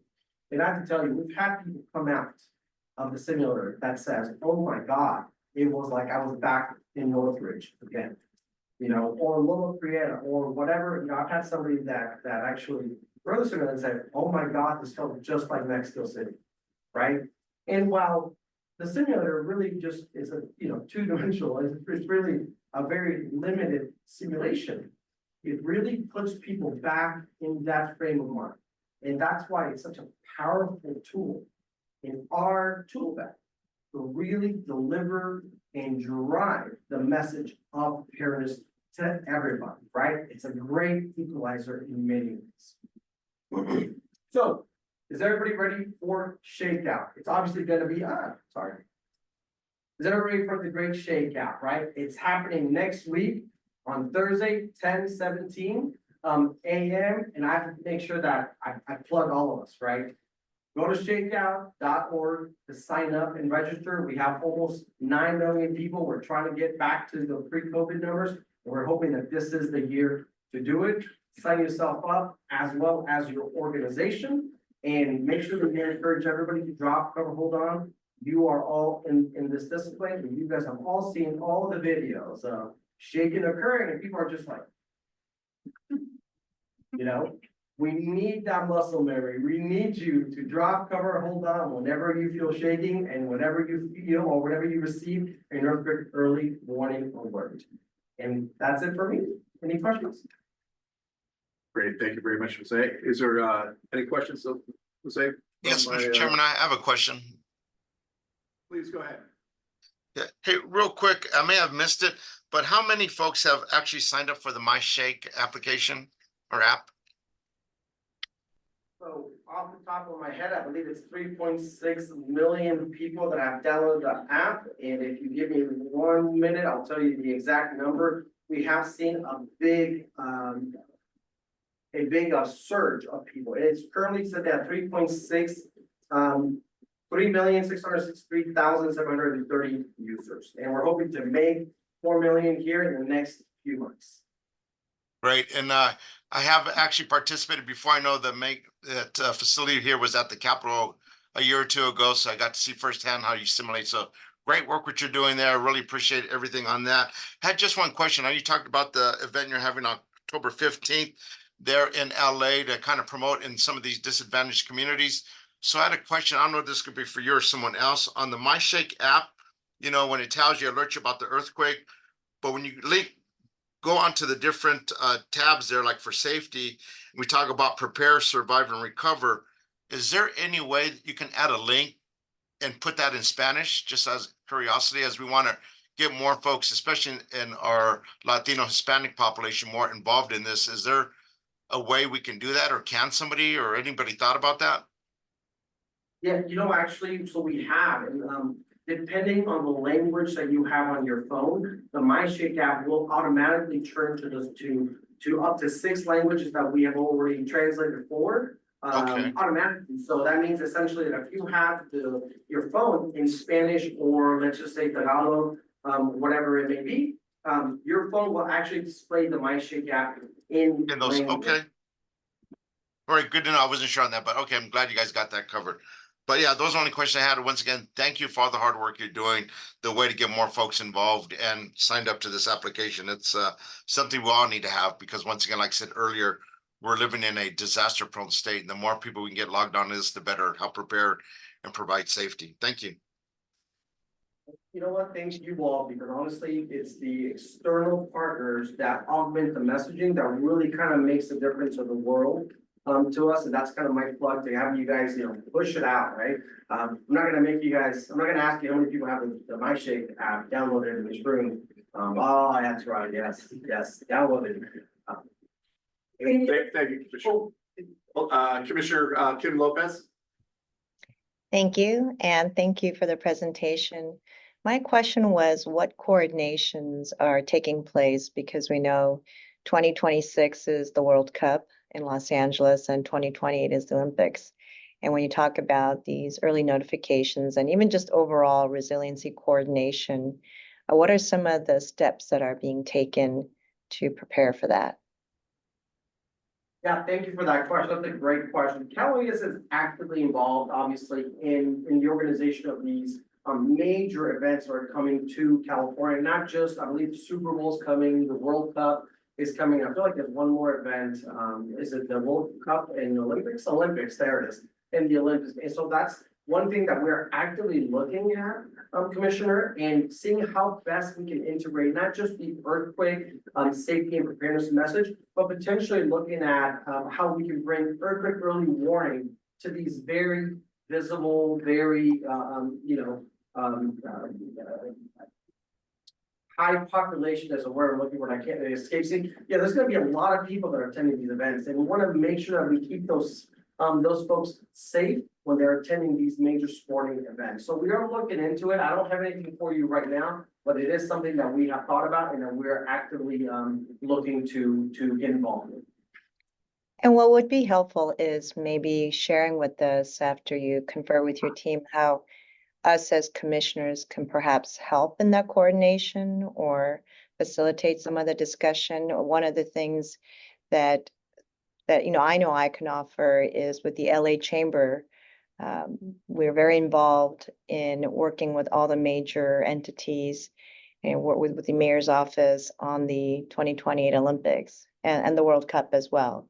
And if there's anything I can do in that capacity as a board member there, I'd be certainly happy to. But if you could think of ways that we as commissioners can help you, that would be great.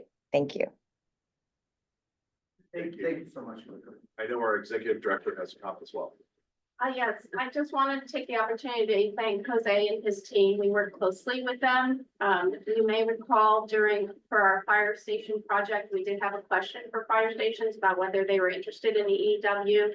That information has been forwarded on to Jose's team. They will be taking some action on that. I know there's not a lot of funding available, but there still is information that can get out to those fire stations. So we'll be working closely with them on that. Also, during the shakeout activities and other activities in which his team participates in, we provide the hog and the cog that was done by the Seismic Safety Commission at those events on those tables so that people can take an opportunity to review those or download them to their individual phones. Also, I'm going to put you a little bit on the spot for a second here, Jose, but they are working on a draft non-structural guide that's going to be coming soon. And once that guide is done, we will also be posting that on our website as well. I don't know if you want to give that a little plug.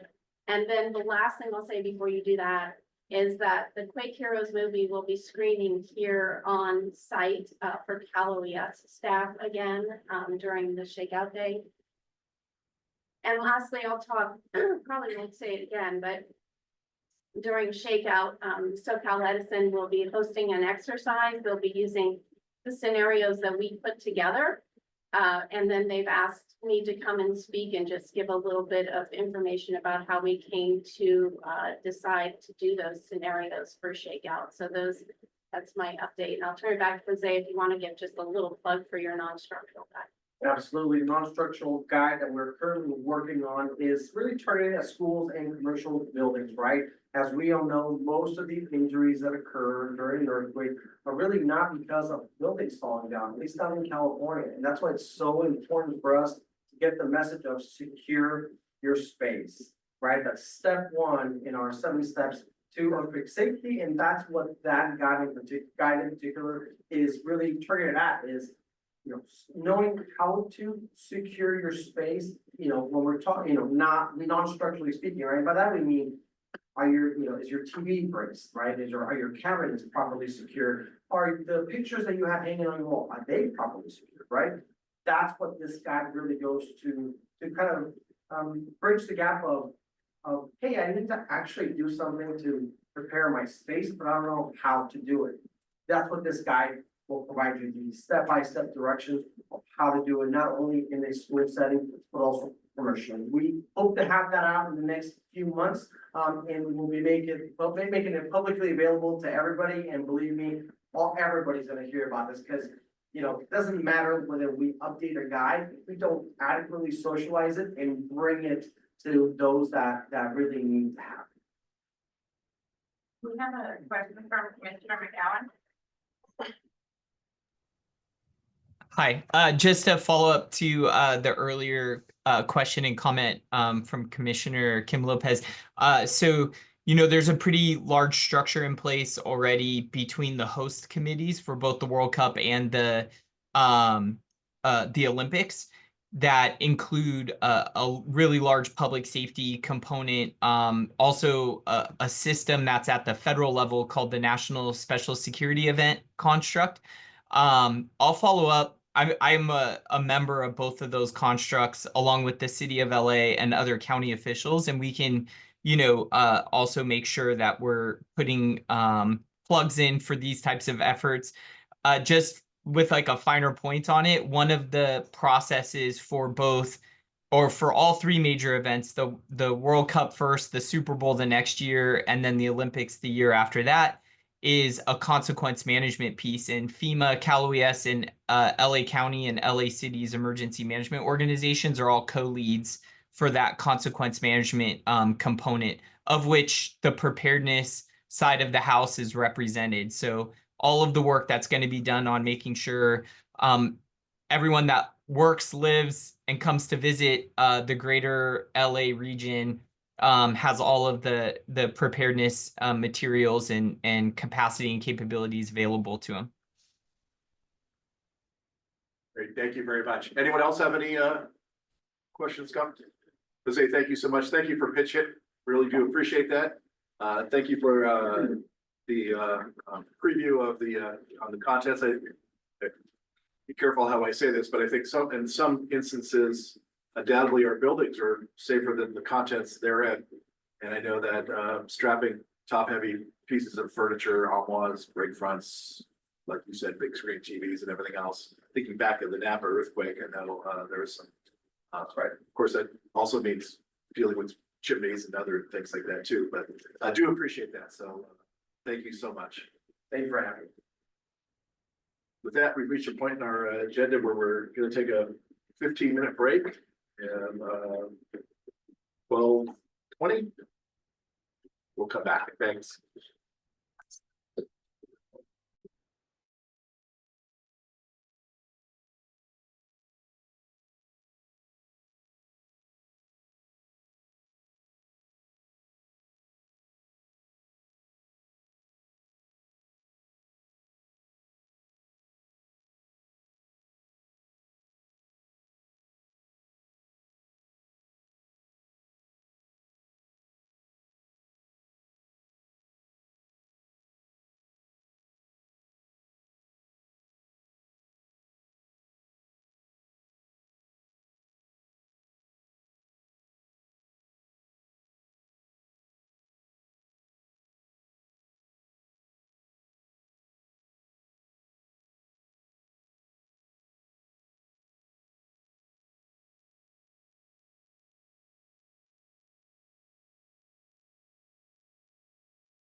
Shall we?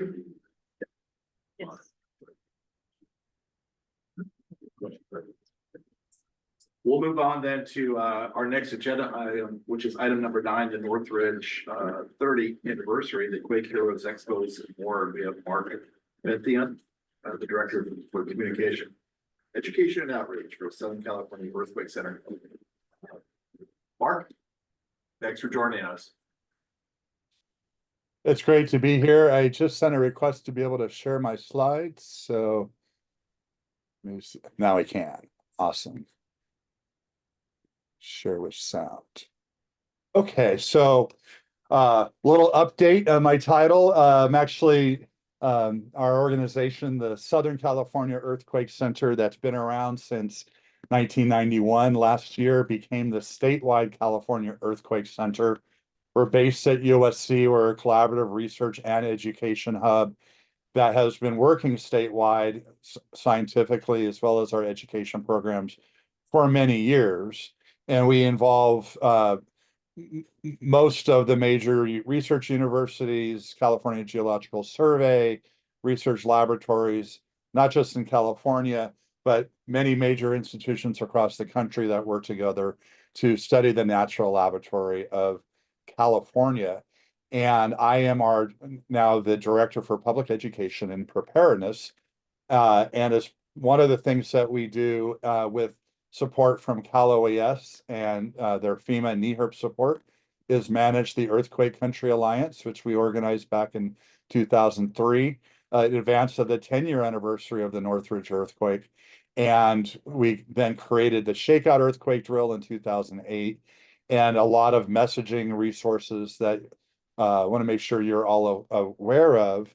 And certainly do join us, get on our email list at earthquakecountry.org/join.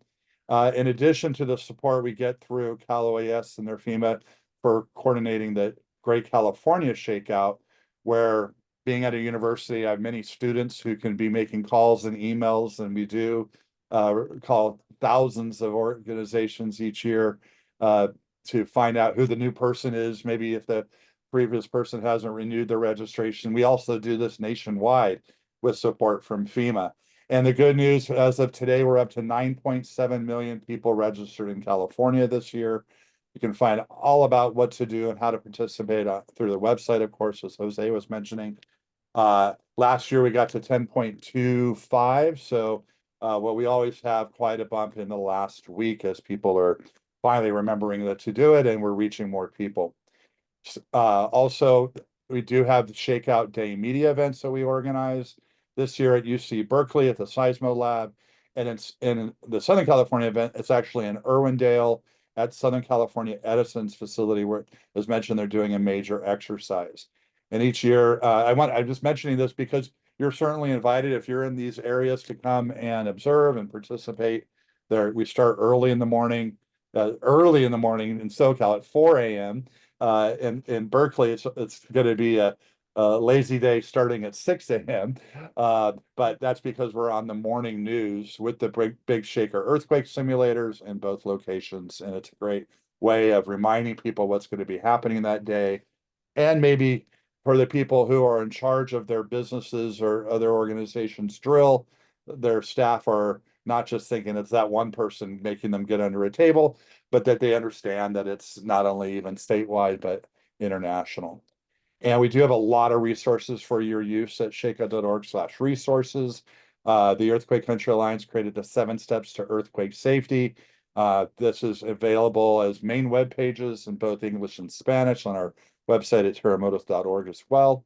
But we also, with FEMA Cal OES support, have created a variety of guidance documents in 16 languages that you can find from earthquakecountry.org in the homepage or the languages section there. And also, of course, through the Spanish website. So lots of guidance on the 7 steps, what to do before, during, and after, so you're prepared to survive and recover.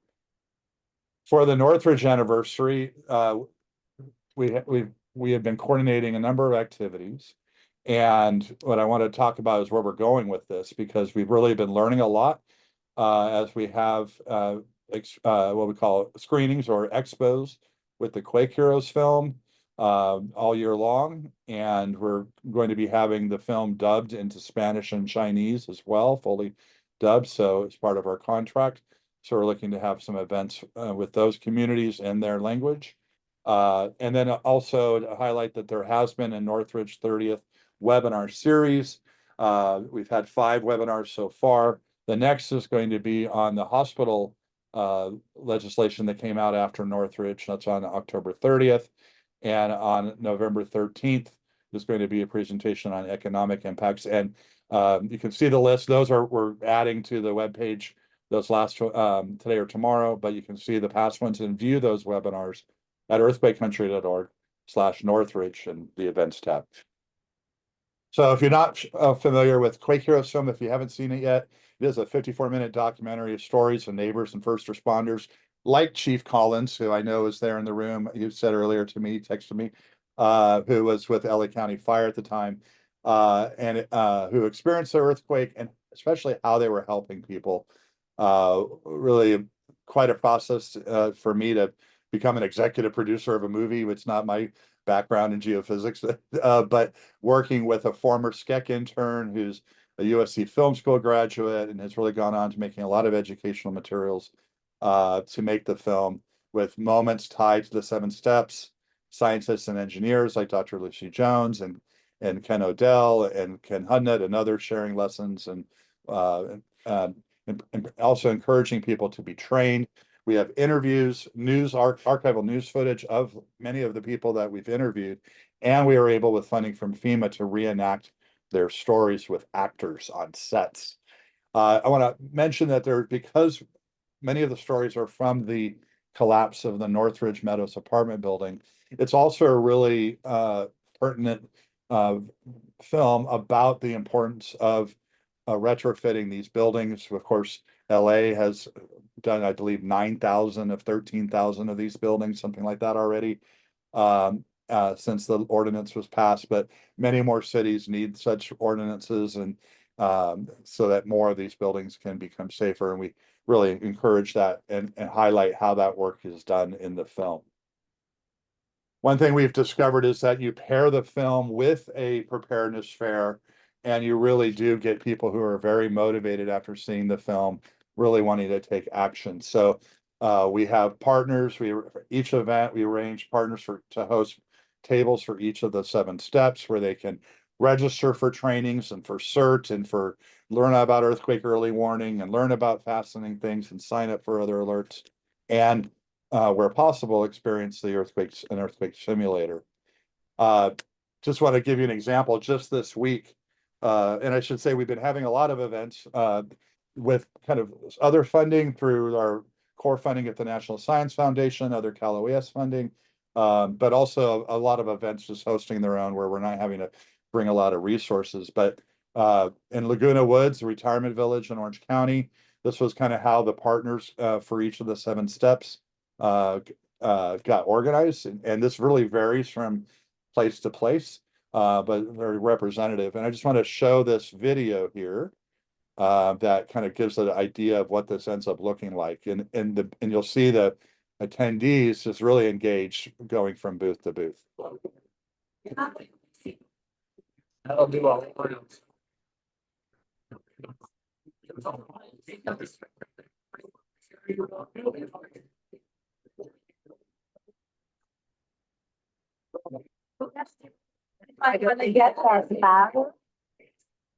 Sometimes these are outdoors under canopies or in other outdoor enclosures, or this happened to be a big enough space that we had like a divider between a very large room with the film in one space and the booths in another, so they could come over right as the film ended and get all the materials that we provided, including in multiple languages, and a lot of highlight on our guidance for people with access and functional needs. As you can see, this is a senior committee.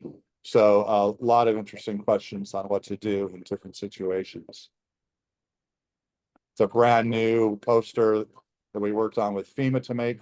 This is a model we show at each event of the Northridge, the collapsed Northridge Meadows apartment building, a model of how to do brace and bolt retrofitting, and a 3D printed fault model of the state that is very interesting to people to really see kind of all the faults and how they all fit together like a big pile of spaghetti, as they often will say. So that's just kind of a good idea of what these expos look like. We've had a number of events, either a screening or expos, kind of over the last year, learning a lot from all of these. It was shown at the Natural Hazards Workshop in Colorado, really a national level event, where their theme this year was storytelling. We've had events in Northridge itself on February 3rd, major event, hundreds of people, 3 different screenings, because of course of the location. More recently, we've even found that events lead to interest for others. For example, the City of Gardena Quake Heroes Expo, someone from LA Emergency Management Department came. That led to an event just yesterday, a screening for faith-based partners and others. And that led to interest from someone from the Harbor Regional Center, one of the Disability Access and Functional Needs centers, having a screening on Shakeout Day next week. CSUN led to some people from the Disney company coming. We had a screening and expo there. Now the board of the LA Regional Red Cross, their senior board members are going to see it the day before Shakeout. And you can see the other events that are happening, including, as mentioned, at CalOES headquarters and also at FEMA Region 9 on Shakeout Day. So those are coming up. I'm not going to read all of these lessons, but we really have learned that the best way to have the most impact is to always start with the film, then have the booths. It really is the design. We've tried some options where people can come and start going through the booths and then do the film, and it becomes not as impactful if they really see the whole film first, get the emotional experience that it provides, that they're really seeing the why it's so important to get prepared, and their participation at the booths.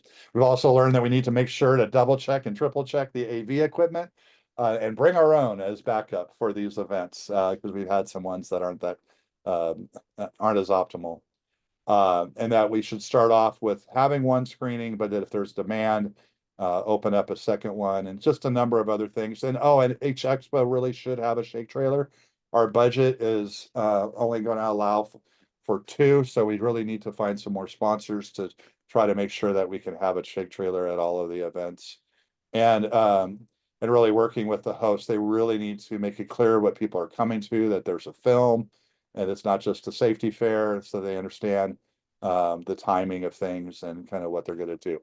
So from that, we've put that into as part of the support we have from the Seismic Safety Commission for 10, or if we can stretch the money even more, events, expos for vulnerable or underserved communities. And so the selection criteria, because we anticipate getting many requests for these events, is that they must be in a high-level census tract per the National Social Vulnerability Index that there's a map interface to, and we plan to help people identify that if they're in that location. There is a map, but provide guidance on how to do that or assistance. And if the event location isn't right in one of those high-level census tracts, but their audience they're reaching out to lives in those census tracts, then that would be eligible too. I should say these are proposed, so we're looking for feedback on these criteria too. The other one is that we want to spread these 10 events out around the state, though, because of the focus on Northridge, we can imagine having perhaps 5 in SoCal, 2 in Central California, 3 in Northern California. What that breakdown actually means, we'll want to refine, and probably only, unfortunately, 1 per county, just so that we're bringing it to as many, as broadly across the state as possible. Then we can also look at the higher risk counties as where we're selecting within those regions per the FEMA 366 annualized earthquake losses document, which you can see highlights the more at-risk counties. We do have funding to dub the film fully into Spanish and Chinese. So of these 10 events, 1 or 2 might be fully in Spanish, one could be in Chinese. With other funding for those events, maybe it can self-support. We will also be able to have subtitles, so we can have multilingual events as well. While those are kind of required criteria, I'm also kind of presenting this as what they should be able to do, demonstrate that they're going to fully engage in promoting the event with our support and reaching out to a lot of their local partners and local government reps, and agree to that film first booths after plan. It's just really what we've learned works best. That they ideally they come to us with a known location, although we'll work with them on that if needed. Ideally a free location. That's just going to help the resources go further. And really, we can also be looking at local sponsorships for these events. It should not be a issue to make that possible. And we want to be identifying, they want to really come to us knowing their audiences and communities and likely level of attendance. So if they know they have a large faith-based congregation that this is going to be for, or very engaged with their local neighborhoods, that they'll be able to participate in that way. And we want to, again, look for other support so we can make sure to have a shake trailer at each event. We have had a good experience with some city council members in Los Angeles and others who have resources like being able to provide all the tables and chairs for events or locations and things. So that's what we're going to want to look to do. And then once we have an application process and that form starts getting all those kind of people are responding and getting us the information, we'll do an initial review of that, looking at the main level eligibility of the social vulnerability index, the geographic regions, et cetera, and then kind of meet with them. And really, it's hard to say how many applications will be getting. We could, if we have a very large number, then we'll probably want to bring again a group to help us figure out who would get one now versus perhaps later. And I think that's going to be key, as we want to keep a wait list of groups that are eligible, but we just have to make a decision based on who's the one group in that county who is going to be able to have this type of support. We will continue to have other events that aren't part of this support. This is what this provides is really probably locations that otherwise wouldn't be able to organize given their social vulnerability, et cetera. And so we're not limiting to these 10 events if we can get resources for others. That includes in your organizations, if you're wanting screenings or an event like this, we can coordinate that too. Some potential event locations we're already working with Venice and Los Angeles, the Oakland neighborhood, which is a historic kind of African-American community. On November 16th, in Santa Clara County, their COAD group, the Community Organizations Active in Disasters group, has identified a Spanish congregation in Gilroy that they want to have an event at. The city of Santa Ana in Orange County, possibly in a high school. Faithful Central Bible Church in Inglewood, who actually was where one of the key heroes in our film was from. She's unfortunately passed away, but we're wanting to have an event there because many people knew her. And then there's also been some discussion to having an event in Chinese in San Francisco. There is a website at quakeheroes.org for kind of overall where we get requests and manage a lot of these events. We'll be adding the link to the application form there. You can also reach out to us, info@quakeheroes.org. And again, at info@earthquakecountry.org for all your earthquake information needs and questions about Shakeout at info@shakeout.org. Thank you very much for being able to share all this with you. We're really excited and appreciative of the support we have from the commission to bring the film and really help people get prepared across the state. Great, thank you very much, Mark. Appreciate your presentation and you being there with us today. I'll look to my colleagues for questions.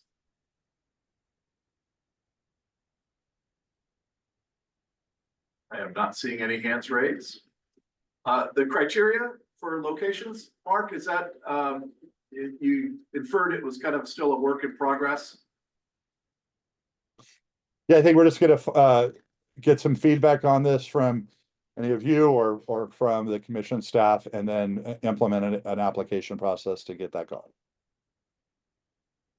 I personally think, you know, while I very much appreciate the fact and do think that it's a good thing to do is to reach out to as many communities as possible, but also make sure that, you know, you spread the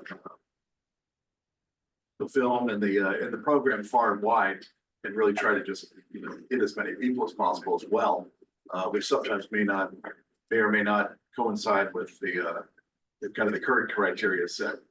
So I'll look to, does anyone else have any thing to add on that? I should add to that, you know, we're hoping part of this, the funding does include funding for evaluation and reporting. And we hope to demonstrate how these events have a great impact. And that will help us get resources from many other sources perhaps too, to be able to continue bring it across to even more communities. That are just kind of limited by the amount of funding right now, but we hope to be able to continue to do it. Great. Again, look, one last chance for my colleagues. Just want to say thank you very much. Thanks for the presentation. Appreciate the update and look forward to continuing forward. So with that, we'll move on to item 10, which is a culture of earthquake resilience update on the CRMP residential retrofit grant programs. And we have Janelle's here. Yes, Buffet, Chief Litigation Officer from the California Earthquake Authority. Thank you very much.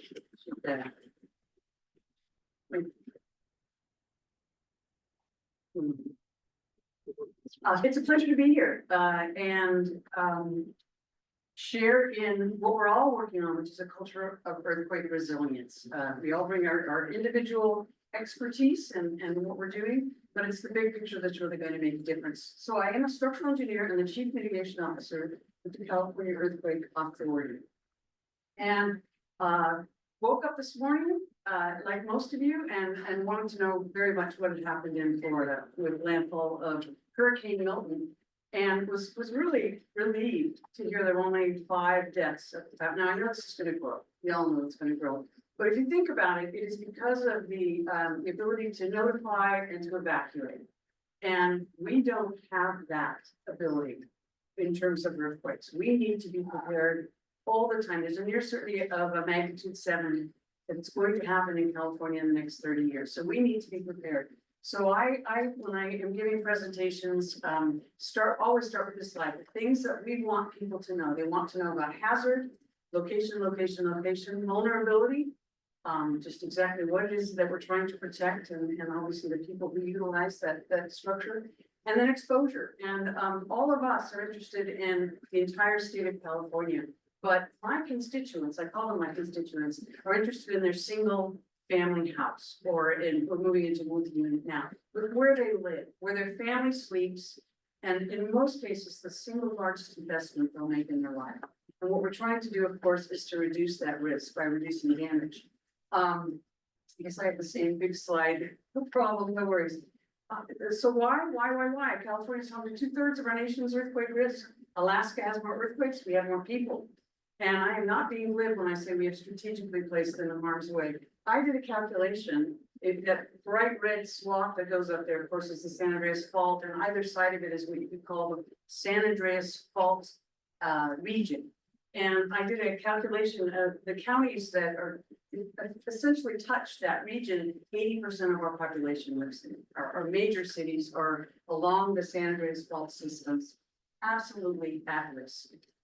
I want to tell you a little bit about the CEA. I have presented before. I know some of you know this, but I need everyone to understand who we are at the CEA and why we're doing what we're doing. We are not an agency. We're a not-for-profit.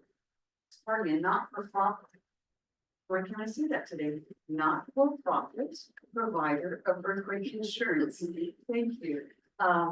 Created because of this 1984 legislation passed in California, where the mandatory offer law, if you are an insurance company writing homeowners policies, you must offer earthquake insurance. The homeowner is not obligated to purchase, but it must be offered to them. So insurance was relatively a good uptake. And along came the Northbridge earthquake, $40 billion in damage, half of that residential, half of that insured. They lost their shirts. The insurance companies were going to leave the state because of that risk. Now, what does that sound like? I mean, it is very much what we're going through with wildfire right now. But the California Earthquake Authority was created to keep earthquake insurance available in California. We're essentially the financial engine behind insurance companies who want to write policies. We are privately funded but publicly managed. We report to a board that includes these 3 top elected officials, 2 non-voting members. We have just over 1 million policyholders, not part of the state budget, very important, not part of the state budget. But with a public mission to educate, mitigate, and insure. We didn't create a separate second insurance entity, but rather our policies are sold by our participating insurers. You see their logos on the screen. And in the event of an earthquake, a claim would be adjusted by their adjusters, but then the check would come from the California Earthquake Authority. So that is the hazard part, and then who we are and why we're going after what we are. Well, we can't move people, we can't move the faults. So we're looking at seismic vulnerability, another big part of that risk equation that I showed you. We're looking at the single family and then now multi-unit residential world of construction in California. And we very well know that older homes have these vulnerabilities to earthquakes. Now, how do we fund this? We are an insurance entity. This is our claim paying capacity. And the important piece here is that blue at the bottom, we have just over $6 billion in cash. Lots and lots of expensive reinsurance to create $20 billion in claim paying capacity. But not all of that is available for mitigation, but it's available for our policyholders in the event of an earthquake. So if you take the capital reserves, the state of California included in the legislation that created the CEA, that we would put aside 5% of investment income up to $5 million a year and spend that on mitigation, not for policyholders, but for all Californians. So this is a pretty small little piece there. I obviously not to scale because 6 billion versus 5 million, but it's good seed money. We've been able to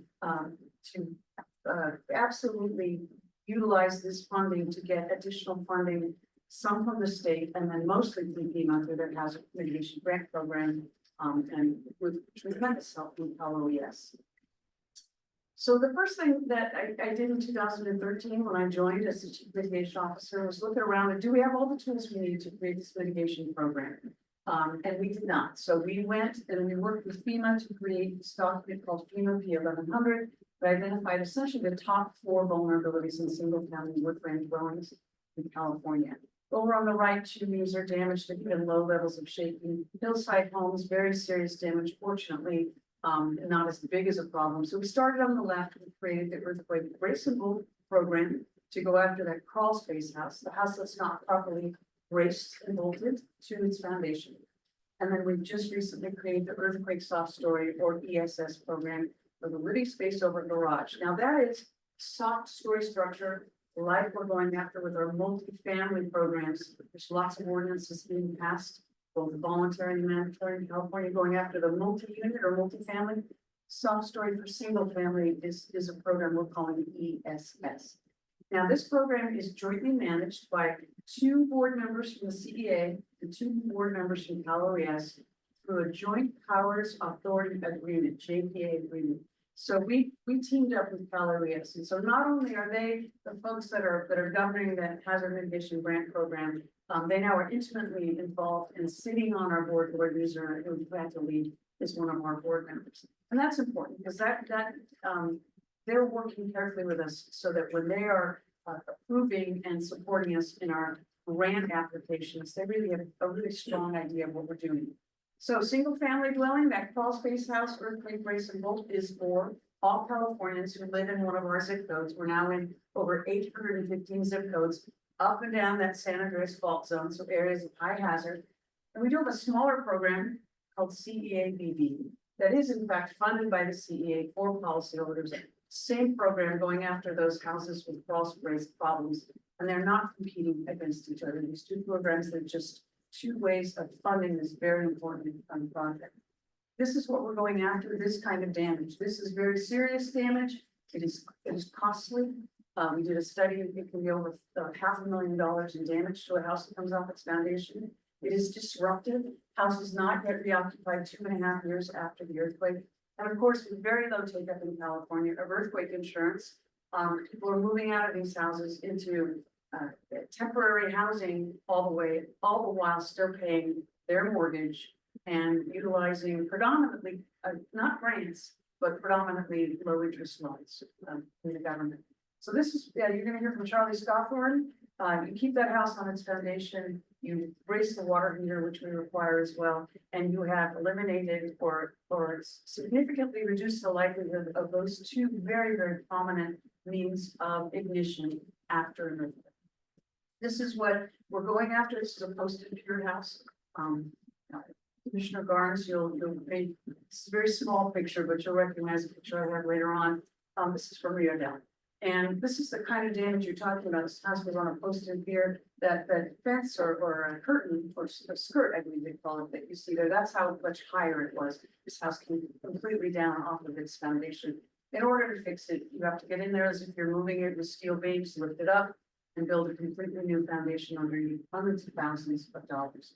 This is a fix, on average $5,200 in the state of California. 2 days is about what it takes a contractor to do this under the house, all under the house. Plywood, bolts, foundation plates on the side, and you can't get in there with an actual bolt from the top. Framing clips at the top. Very, very basic, but hugely impactful and very, very cost effective.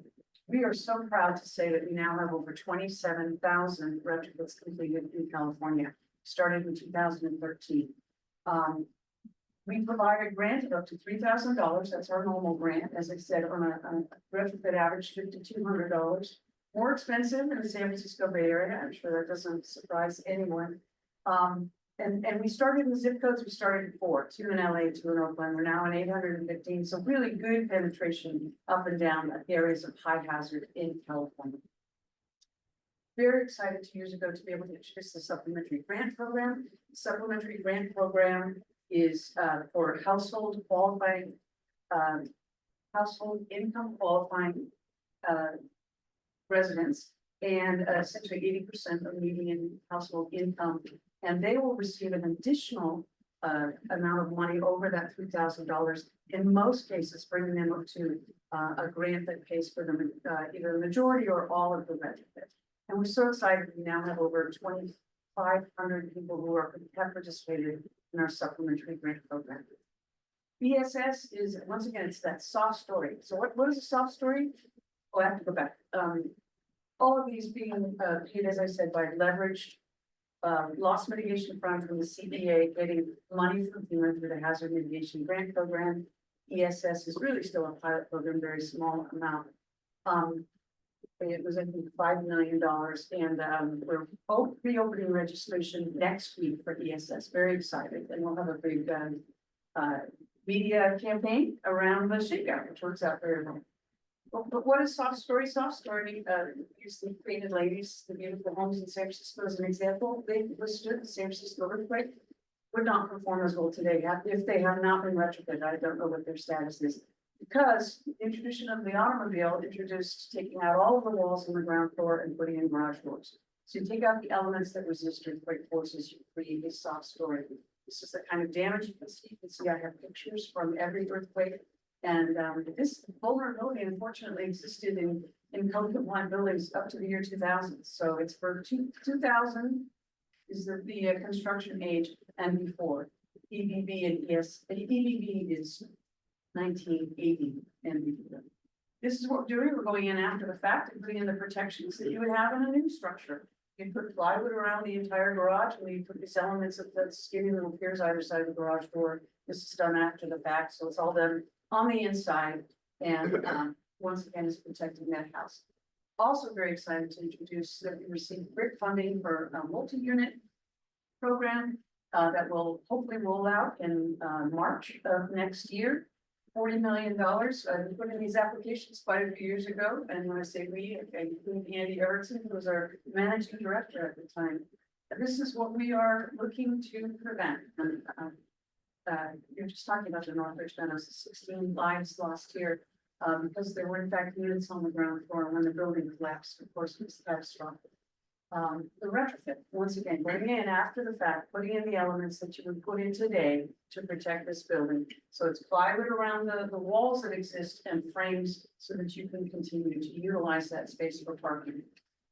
Seismic design criteria has been recommended by the Structural Engineers Association of California. It will be consistent across the state. Right now, there is a different criteria in Southern California than Northern California. We will have one. We are going into cities with mandatory ordinances for a very important purpose. As we're developing the elements of a framework for the building selection, we put in our applications that we put in 3 or 4 years ago that we would be in these counties. We've just recently gone back to FEMA and asked them to add Santa Clara because we knew there were cities in most of these that have mandatory ordinances. There's no one quite yet in San Diego. And the reason that we chose the mandatory ordinance cities is that they've already made these decisions. They have an inventory of their structures. And they've made these important decisions that need to be made on a community basis, not on an individual project by project basis. What are you going to require about ADA? What are you going to require about loss of parking? The sewer lateral that everybody has to do, building department experience, let's get that up to date. How you do your historic building treatment, community involvement over rent control if someone has to be displaced. All of those important issues need to be looked at a community level, and that's why we're starting in these cities and mandatory ordinances. That it's not our intent to stay in those cities, but rather to work with other cities, particularly if we secure additional funding to bring them these resources as well.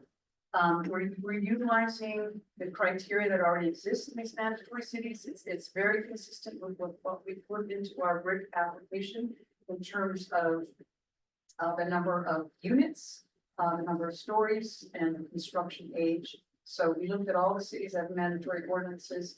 We specified as like one or more ground floor occupied floors above the ground floor. We're not finding any inconsistencies. Obviously, we designed it so that we could bring it to these cities. The number of units, of course, were consistent with that. One of the things that we have been asked to do that none of the cities are imposing with their mandatory ordinances is to prioritize socially vulnerable residents. And so we are going to be using this socioeconomic status and the social vulnerability index maps to prioritize. That doesn't mean that we won't be expanding that as we roll out our program. And once again, if we get additional funding, this is our top priority. And it's important to know that many of the FEMA grants come at you and they say, we want you to pay attention to rural areas. This particular vulnerability is not found in rural areas. It is an urban problem because you force the parking underneath because you don't have room on your property to put covered parking. So you find this in urban areas. It's important to know that we're not ignoring rural areas. That's just not where you find this vulnerability. Also, if a city allows commercial spaces that create that open space on the ground floor, we will certainly allow that as well. We're also looking very carefully to, are we just plainly, we don't want to be giving money to these large institutional organizations that snatched up all these houses after the 2008 financial, what do we want to call it? It's called a recession, I think. And we would not like to be supporting them. It's very difficult to find out who owns what and how many buildings they own. We believe that by limiting the number of houses that an owner can do, will essentially not be preventing these large institutions from taking advantage of our program.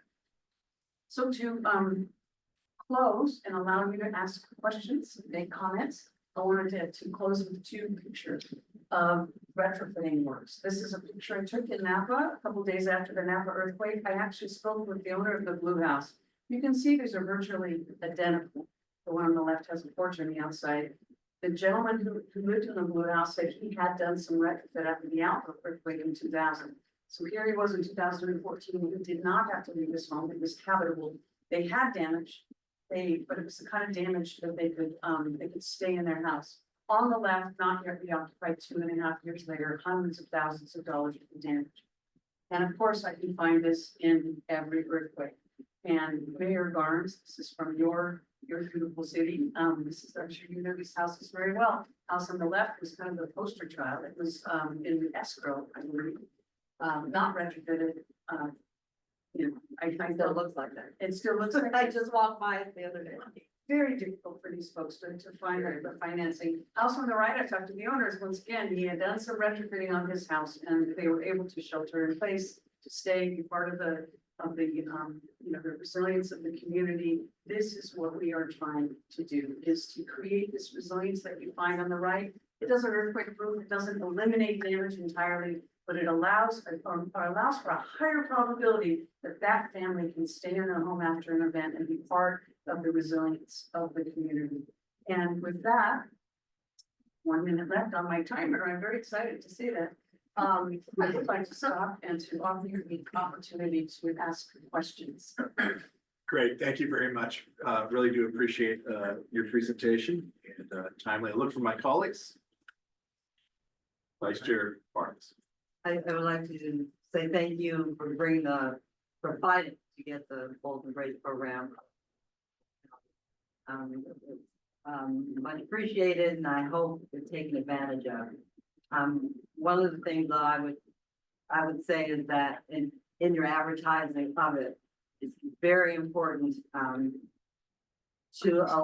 for people to recognize that there's this entire structure element that if you can, I'll take myself for example. I applied for it, and it was the contractor who said, well, we have to do this, we have to tear these, well, we couldn't afford to have him tear up the finished basement, and because we couldn't replace we couldn't rebuild the finished basement.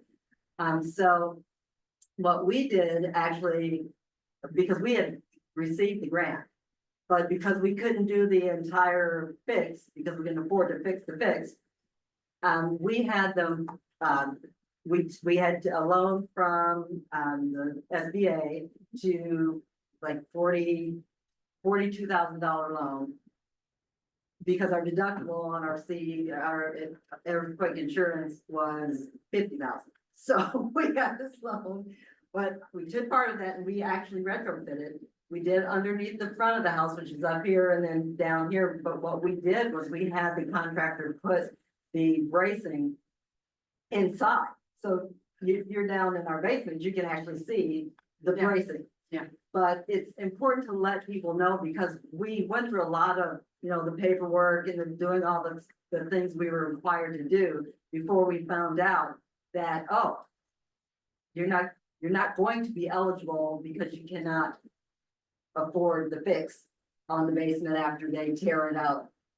And Right. so that's really one of the things that I'm very appreciative of that, and I'm not trying to imply otherwise. I'm just saying that Right. it's important to let people know from the beginning that you cannot do the post and pier part and not the downstairs part, or not some other part that is gonna take, what's the word I'm trying to say after you fix your house? What is it? But after the walls have been torn down, and you have to put them back. Yes. Restored, thank you. Yeah. Having a blank. So it's just important to let people know that up front. Yeah. Make that a lot Well, clearer. and I appreciate you bringing that up, because we purposefully created the requirement that you must have a code compliant retrofit. And I'll tell you, the legacy of the voluntary retrofit that's been going on for decades is, and unfortunately, the building departments have really no control over this, is they would let them do anything. And so back in around the year 2000, after the Northridge earthquake, they went out, they looked, they had contractors go out and get this retrofitting, and so much of it was not finished or done improperly, that these people were living with the delusion that their houses had been strengthened. And so we do require a code compliant retrofit. And so I really want people, if they do get to where you are, is to make sure they contact our customer service representatives, Because we want to explain why we do that. We also want to explain that if you do the prescriptive plan set, you could always get an engineer to help you retrofit the spaces that are available to you, and that might work. So we do have solutions. We're not a one size fits all, we know that, and that pier post is a painful one. Because it's a horrible, horrible foundation system that needs to be replaced with a new foundation, and that's expensive. And that is your community is just loaded with that. Yeah, so it's not a one size fits all, but we do have solutions, and we do know people contact us when they run into some of these barriers. Absolutely. Yeah. Please go ahead. Great presentation, thank you, enjoyed it thoroughly. Can you explain, I'm not sure I quite followed the discussion around if you have an owner who owns multiple properties, because I would think, so just let me.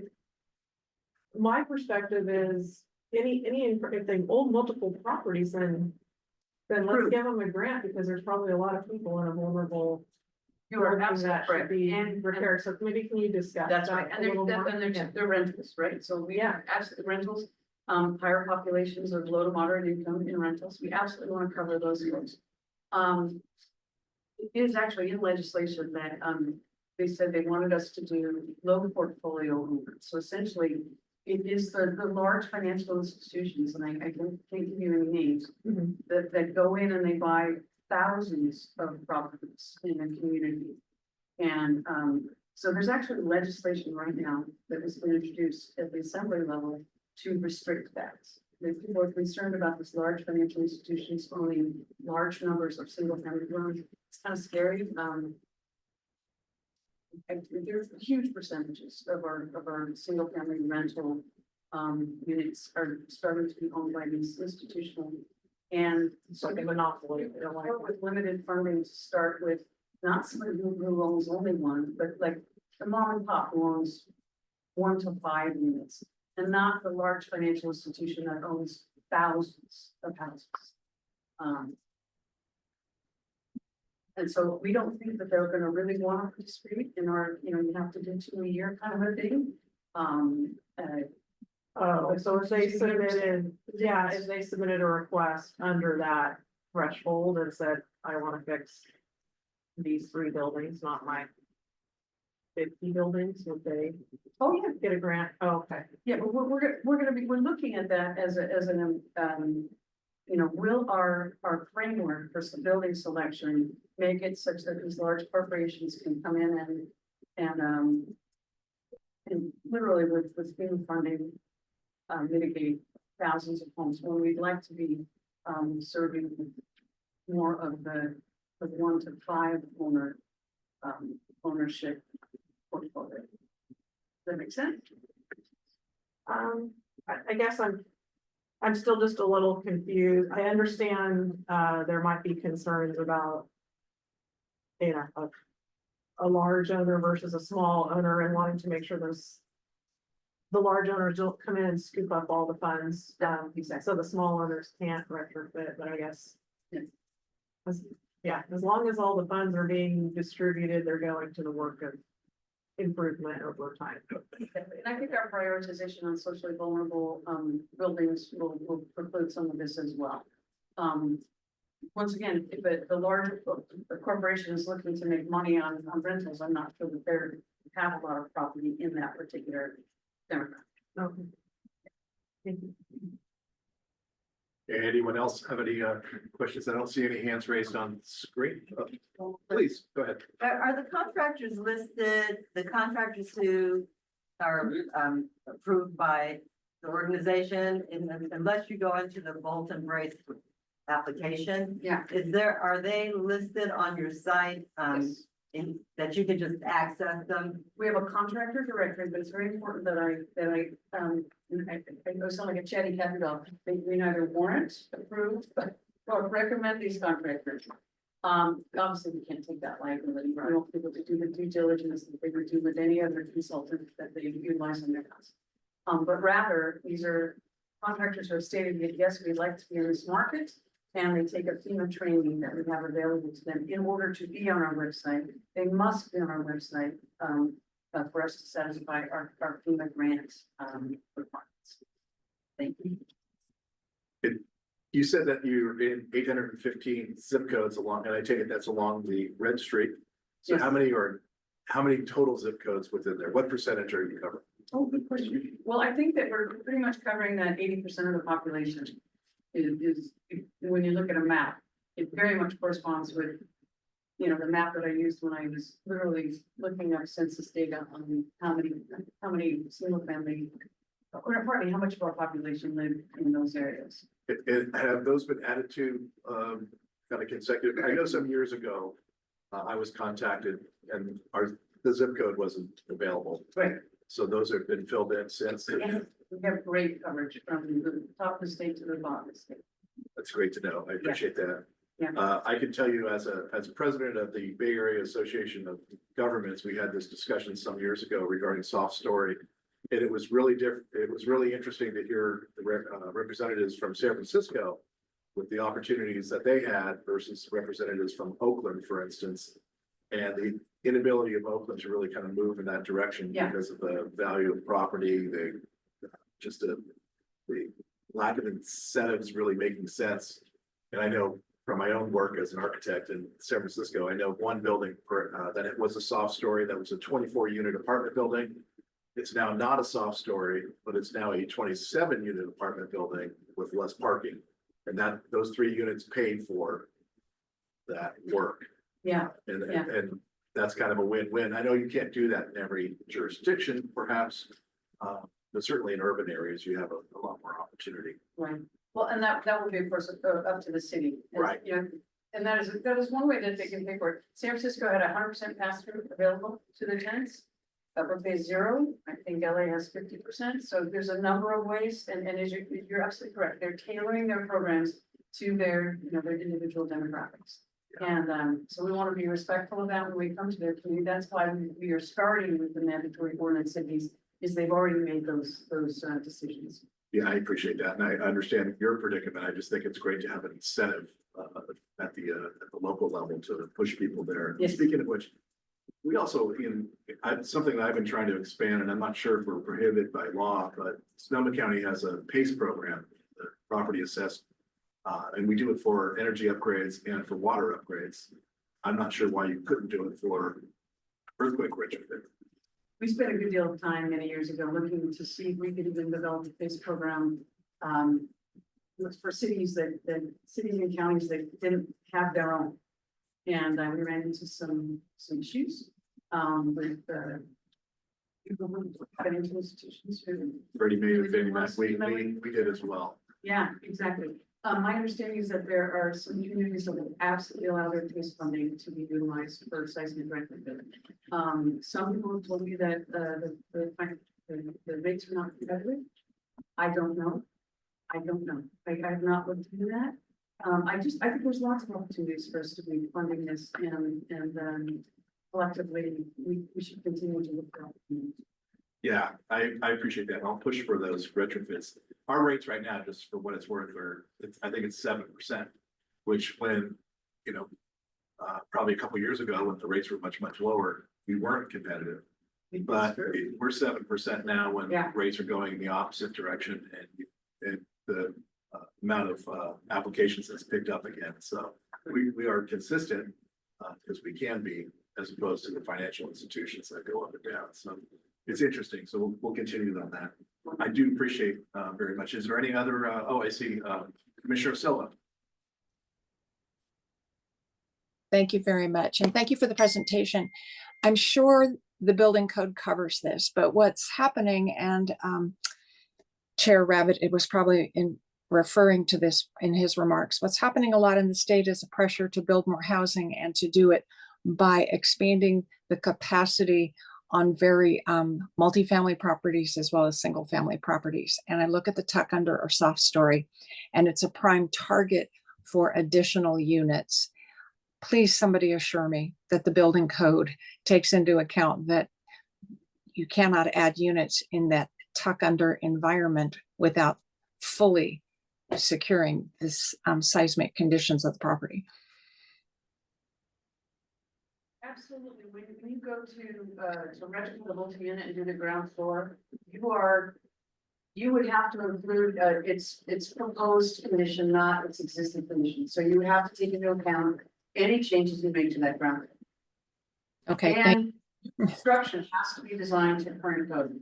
Now, I remind everyone, our current code is still life safety, so when people come before you talking about functional recovery, you know, you're trying to insure uninsurable buildings because we're designing them to life safety and you know, allowing a tremendous amount of damage in that very large earthquake. So, but it is absolutely being designed to current code. great, thank you. Commissioner Miyamoto. Yes, thanks so much. It was a very nice presentation, and I think this program is a fantastic program to really reduce the certain risk we're facing here in California. And so, congratulations for this program. Now, I do have a question though. How do you see your opinion? For example, typical deductible in insurance for the seismic available for the houses is 15%. And well, 10% or 15%, whatever it would be. But that's really the kind of average damage that each house probably receive or something like that, lower than that. So which means that even we buy the insurance, that it's within a deductible per se, so we don't get much of a benefit, statistically speaking. What's your opinion about that? So you saw the claim paying capacity tower and that large block of reinsurance. The things that drive up earthquake insurance costs are the cost of reinsurance, which is affected by climate change. People say earthquakes are not affected by climate change, they very definitely are, because it affects the cost of capital and capital funds, mitigation capital funds, goes into the cost of reinsurance that we have to pass along to our policyholders, right? So we're competing on the global market for capital for that reinsurance. We're competing in a state that has a huge inflation on our replacement costs annually, right? It's a very expensive state to live in, so replacement costs are very high. So with these high costs, in order for us to keep insurance at some level that it's affordable, you have to set that deductible. And we, for a while there, had a 5% deductible, and some people could pay that. A lot of people could not. And so it is an individual decision for each policyholder based on their own financial. But in terms of us, the California Airport Authority is this quasi-governmental entity. We have to take all comers. We can't deny somebody who has a policy with our participating insurer. We cannot deny them the earthquake insurance. And our actuarial studies are telling us what their expected risk is, and that's how we're setting our premiums. So that deductible is a financial decision to try and make to provide products that have an affordability for more than just the rich people who can afford that 5%. Well, I mean, at the most of a household in say LA or San Francisco, let's say $1 million, and deductible is potentially $100,000 to $150,000, and most of the damage over those houses, some on the nature, some are $100,000 or less, for typical single residential houses. And so even if insurance, you are going to end up fixing anyway. So I guess my question is, why even have insurance? Because we're not going to be able to get the insurance what we needed. Other option would be, my thought would be, do you have any kind of program which can cover the deductible piece of it, So have a double insurance, essentially one insurance from CA, which covers the so-called, total collapse or partial collapse things going on. But at the same time, that has the deductible, coverage insurance and things like that. That makes a huge difference, by the way. You may find a paramedic product that can do that for you. Well, but we do not have that. And it's very important to know that not for those two houses next to each other that I showed you, one has a different level of damage than the other. That's going to happen with age. It's going to happen with retrofit. It's going to happen with location. So, you can't say in all instances that no one is going to hit the deductible. Obviously, our models are telling us different. But of course, it depends on the size of the earthquake, your adjacency to the fault rupture, et cetera, et cetera. So there's so many different parameters. But that is an individual decision that the household has to. Very well, thank you. Thank you. Great, thank you. Any other questions? Janelle, thank you so much for your presentation. Thank you for all the information. Appreciate the work. Thank you. Thank you all. Since we now have a quorum, we're gonna jump backwards a little bit. We're gonna take a roll call, just to confirm the quorum, and then we're gonna vote on our minutes and take some of the action items. So if we could have a roll call, please. Chair Rabbit, Here. Vice Chair Garnes. Here. Commissioner Bumblebee, represented by Irina Brosman. Here. Commissioner Claire, represented by Diane Gould. Here. Commissioner Ward, represented by Lori Missoura. Here. Commissioner Kim Lopez. Here. Commissioner McGowan had to leave. Commissioner Miyamoto, Here, Commissioner Portino, represented by Ashton Hakabat. Commissioner Rodriguez, represented by Allison Kustik. Here. Commissioner Silva, Still here. Commissioner Wells. Here. Great, thank you very much. Appreciate that. Let's move on then to item number 4, which is the approval of the minutes of the July 18th, 2024 meeting. And I'll look to my colleagues for any questions, comments, or concerns. And if none, can I get a motion to approve? Move to approve. We have a motion and a second. Commissioner Okay. And I think we have to do roll calls. Chair Rabbit, Aye. Vice Chair Garnes. Aye. Commissioner Bumblebee, represented by Irina Brosman. Abstain. Commissioner Claire, represented by Diane Gould. Aye. Commissioner Ward, represented by Lori Missoura. Aye. Commissioner Kim Lopez. Aye. Commissioner Miyamoto.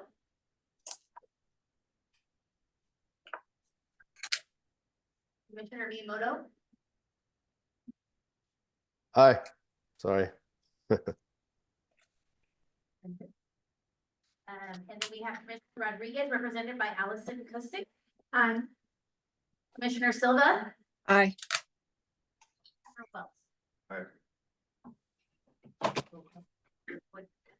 Thank you very much. Then we'll move on to item number 11, which is fire following earthquake. And I think we have from overseas, Dr. Charles Gothorn, for a presentation. Okay, I believe I'm on. And can you hear me okay? Yeah. Good, thank you. I'm going to share my screen. Let's see here, we go there. And then there's 2 topics I wish to speak to. The first is reducing earthquake ignitions. I have a brief presentation. The 2 parts I'll be talking to are two approaches to reducing the fire following earthquake problem. One will be reducing post-earthquake ignitions, which I'll be speaking to now, and the other one later will be on improving the situation with regard to fire following earthquake by improving the capacity to deal with that. So let me first talk about reducing post-earthquake ignitions. I spoke to you in July, and at that time I made the point that fire following earthquake was a problem in 1906 and continues to remain a problem today. And that California needs a statewide approach to reducing fire following earthquake risk. In 2002, the commission in a report observed that post-earthquake ignitions, depending on the event, somewhere between 20 to 50%, let's just say a third on average, of all the ignitions, the fires that occur after an earthquake are due to natural gas related appliances. So reducing gas ignitions, it's low hanging fruit. If we can do that, it would significantly reduce the entire earthquake, fire following earthquake risk. But to do that, we need to in some way have an automatic shutoff of some kind for the gas service to houses. And is this needed everywhere in California? Common sense would say that where you have very low seismicity areas where it's very unlikely to be an earthquake, you would need it there. So that's the question. So first of all, what are we talking about? We're talking about seismic gas shutoff devices, SGSDs, acronym. And typically these days, they look at like something like that red box that's put into the pipe downstream from the gas meter. And that's done individually on each house. It costs, a plumber has to come in to do that. It typically costs between $500 and $1,000 per home to do that. There's many different devices. You see one on the left there. It's the Northridge type valve, but there are other kinds also that are installed. There's a number of these on the market. And these are required by some jurisdictions. For example, Los Angeles has required this since the late 1990s. You can see here all new buildings constructed after 1995 or major renovations would require this. And Berkeley, where I live, for example, also requires it in the same situation, new construction or renovation. But other cities, such as San Francisco, for example, don't require it. So it's kind of a patchwork across the state. And it's only, again, the existing buildings, typically, it's not being done unless there's a renovation to it, to the building. And you wind up with situations like this in an apartment house where you can see a red box on every gas meter, and it's kind of again, a patchwork. So seismic gas shutoff devices are not needed statewide, but are needed in areas of high seismicity, high earthquake, and in high population density areas. So let me explain why. Let's take a group of houses here. The houses are code here. Blue just means a house. Green means a house that has a seismic gas shutoff device installed. And that would be the typical situation, that in any particular neighborhood, you're only going to have some fraction of these houses having the seismic gas shutoff devices installed. For example, on the block where I live in Berkeley, there's probably out of, let's say, the 50 houses in the block, there's probably only half a dozen that have these seismic gas shutoff devices installed. Now, in an earthquake, there's going to be ignitions, fires. They're not going to occur in every house. And frankly, they occur at relatively, compared to all the buildings, a relatively small rate. And let's say these two houses that are colored red are where the ignitions occur. The fire department, ideally, in non-earthquake conditions, of course, would respond and contain and suppress the fire. After the earthquake, however, there's going to be too many of these to deal with, and it's unlikely that the fire department can respond in a timely manner. What that means is those fires start to grow. At first, they consume the house. That doesn't take that long once the fire gets going. I can walk you through that, but it's exponential growth. Within 15, 20 minutes, that house is fully ablaze. And no, people can't fight it at that point. And then the fires grow to the neighboring houses. And they continue to grow until you start to have a conflagration. And the entire neighborhood is destroyed by fire, even though there were seismic gas shutoff devices on a few of the houses.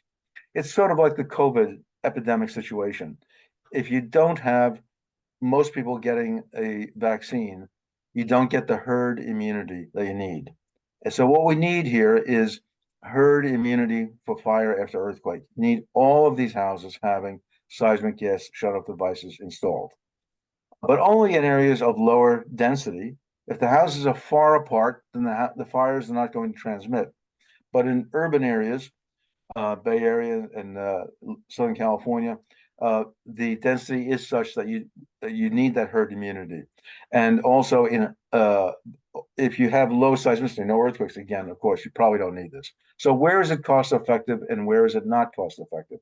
I've given you a proposal, and I'm not going to read all this text. I'm going to walk you through it very quickly.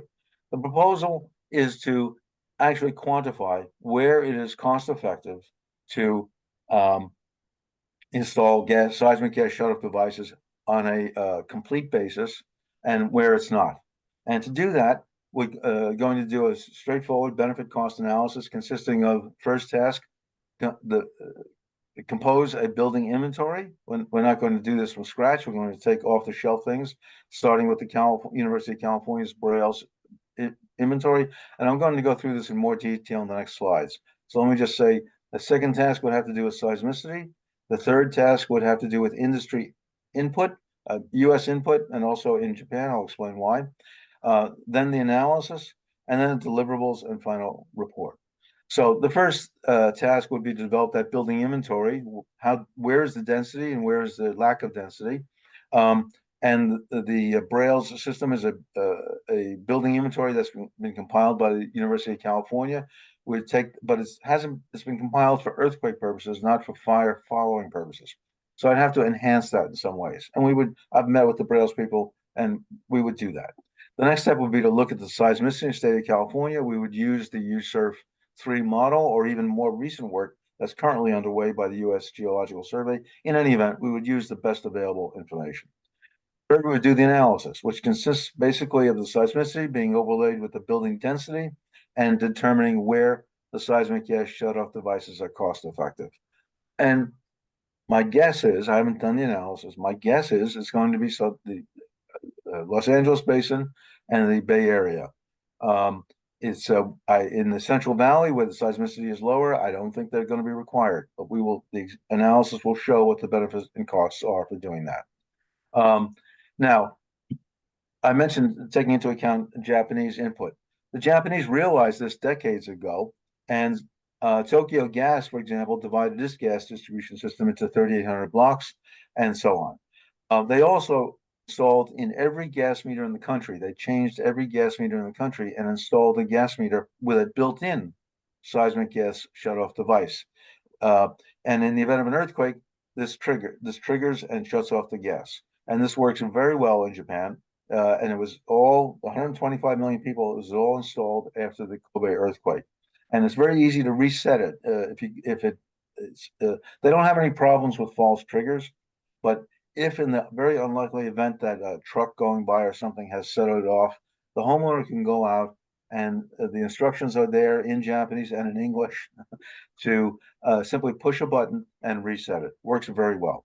And they've got 30 years experience with this now. It has worked very well. And in the 2011 Tohoku earthquake, the tsunami did all the damage.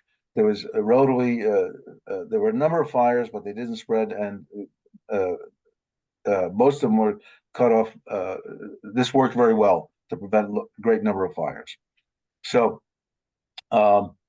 another point that I do want in this research that we propose to do is, if we can install seismic gas shutoff devices and reduce the ignitions by a third or so, that gives the firefighters a fighting chance to really prevent or at least limit conflagrations that are going to occur. However, about another third of the ignitions are electrical related. And while we may be able to ramp down the gas related problem with some sort of a seismic gas shutoff device widely installed, what's ramping up are electrical related problems. This is due to the fact that we are now installing, and I'm all in favor of this, but we are now installing many photovoltaic panels on roofs and batteries. And the batteries seem to be a source of fire that the industry has still not quite solved. And this issue has not been examined at all. So I would propose to be looking into this also. Let me just talk about this for a minute. Batteries are a particular issue. You can see these events here. Once these batteries start to burn, this one on the right here just happened a couple weeks ago on I-80 up above Sacramento. And once these start to burn, they can't be put out. All the firefighters can do is cool them, surround and drown them, but they actually cannot be put out with water, and they just have to wait for the battery to consume itself. And this is not only on individual vehicles, but the electric utilities are converting to large battery storage farms, as you can see here, and there have been fires in those also. So I don't propose to try and figure out the solution to this, but simply to try and get a handle on how big of a problem this is that's emerging. And may I just point out that half of the Tesla car fires, for example, in the entire United States are in California. So this is really, California is leading the way in a progressive manner on converting to electric vehicles, and I think that's wonderful, but there are some issues associated with that. This is one of those issues that nobody has looked into yet. So the schedule for what I'm proposing to do would be a 12-month project. You can see the schedule here. It was provided, I think it was provided to you in writing also. I won't go into it in detail. It's a normal schedule. Start off, do the work, do the analysis, collect the data, do the analysis, write the report. And the effort, we're requesting $90,000, about 480 professional hours. It would be funded through the Pacific Earthquake Engineering Research Center at the University of California at Berkeley. And with that, thank you for your time, and I will stop here to see if there are any questions. And I think you need to perhaps take some action on this. Great, thank you very much. I'll look to my colleagues. Any questions? Commissioner Silva. You're muted. Okay, thanks for multiple things. So there is a push. I mean, you mentioned the Tesla, the electric vehicles, but there's a more importantly for electric appliances. No more gas stoves, no more gas heating, no more gas dryers. So I have to tell you, there's going to be a lot of pushback of making people install automatic shutoff valves for equipment and appliances that won't become obsolete in the next 15 years, where hold on to your gas stove forever if you really like gas. How do you intend to reconcile that in an environment where people don't see the urgent need the way they do in hurricanes? Well, what I'm proposing to do is to determine where they would be needed. So a lot of places, for example, in Central Valley, they may not be needed. So there's the pushback there is not an issue. But in the Bay Area and Southern California, I think gas is going to be around. I hear you that there is a transition to electric appliances. But I think the transition is going to be longer than 10 or 15 years. This is going to be around for quite a while. And what I'm going to show is what I'm going to determine is where it's cost effective. So the cost effectiveness is the argument against that point. But I hear you, that is an issue. And that's a political question as opposed to benefit cost, which is a technical issue. But a political question oftentimes is the benefit costs. That's how we answer it. And if you're not prepared in your study to show what would happen under two scenarios, one is that the uptake or the transition to all might occur at the rate that the state wants it to occur versus a slower transition. Because otherwise, if you're just assuming that it won't happen as fast as our state legislature and the governor wants it to happen, that ends up giving us a way to not do anything. Now I understand your point. Thank you very much, Commissioner. I didn't quite capture that. Actually, there's two issues. One is that there, in some areas such as Los Angeles, over the last 30 years, there have been some seismic gas shutoff devices installed already. So that protects that house. Of course, its neighboring houses endanger it. But how many have been installed? Nobody knows. So one of the issues I'm going to look at is how many existing are there already? Perhaps there's a lot more out there than we realize. I don't know the answer to that. I know on my own block, that's not the case. But your point about that, the analysis would take into account several different gas, how should I put it? Gas ramp down future scenarios. An aggressive one in which, let's say, it's hard to say all gas appliances are going to be eliminated in 10 years, but that would be a very aggressive model, something like that. And then another one where it was more like 50 years, which is probably more realistic, to be honest, but whatever it may be. And I would talk to I didn't mention, by the way, the industry input. I mean, I'm going to be talking to Southern California Gas Company and PG&E and the other gas providers in the state on this issue. And not just them, but also people who are working, environmental groups or whoever, who are working in the area of trying to phase out gas. So I would be looking for input on what the best estimates are of what the ramp down on gas usage or would be. So I would try to take that into account. Thank you. Thank you. I will let everyone know that we're gonna lose a quorum really quick. And I see Commissioner Miyamoto with a question. I just wanted to put that out there so we can try to get to a vote before we do lose that. Yeah, If not, we're gonna. yeah. Sounds good. Just a really quick question, Charlie. One is that I noticed the gas bulb is required if the house being sold after 1998 in LA. Mhm. So, Yes. but no, like you said, no one knows exactly how many, what percentage implemented. Okay, that's a good one. Yes. Second Yes. question, you said about the solar panel, the battery itself could cause issue. So your study include that? Because that's actually a big deal. Yes, I'm going to start, I'm going to take, I'm not going to do a benefit cost analysis of that, but I'm going to look at what is the size of the caused. problem, Yeah. how it's going to grow and so on. Yes. Yeah, that's a good one. Third one, you yourself mentioned that most likely LA and San Francisco, that's the issue, is because it's high seismicity, high density matches, right? So question I have, why do you need to do the study if you know already? Well, A, I don't know that. That's a guess. B, even if that was my opinion, that's not satisfactory for other people. They want to see the hard numbers. Well, it's good for me, but I understand what you're saying. Yeah, Thank actually, you. I want to see the hard numbers too. Okay, thank you. That's Yeah. it. Anyone else have any questions? And thank you. I do look forward to you looking at, or at some point looking at the whole lithium battery issues, especially. Yeah. I have two of those best proposals in my home city that are very controversial because of all the things that you hear in the news. So I'll look to my colleagues for any final questions, comments, or concerns. If not, this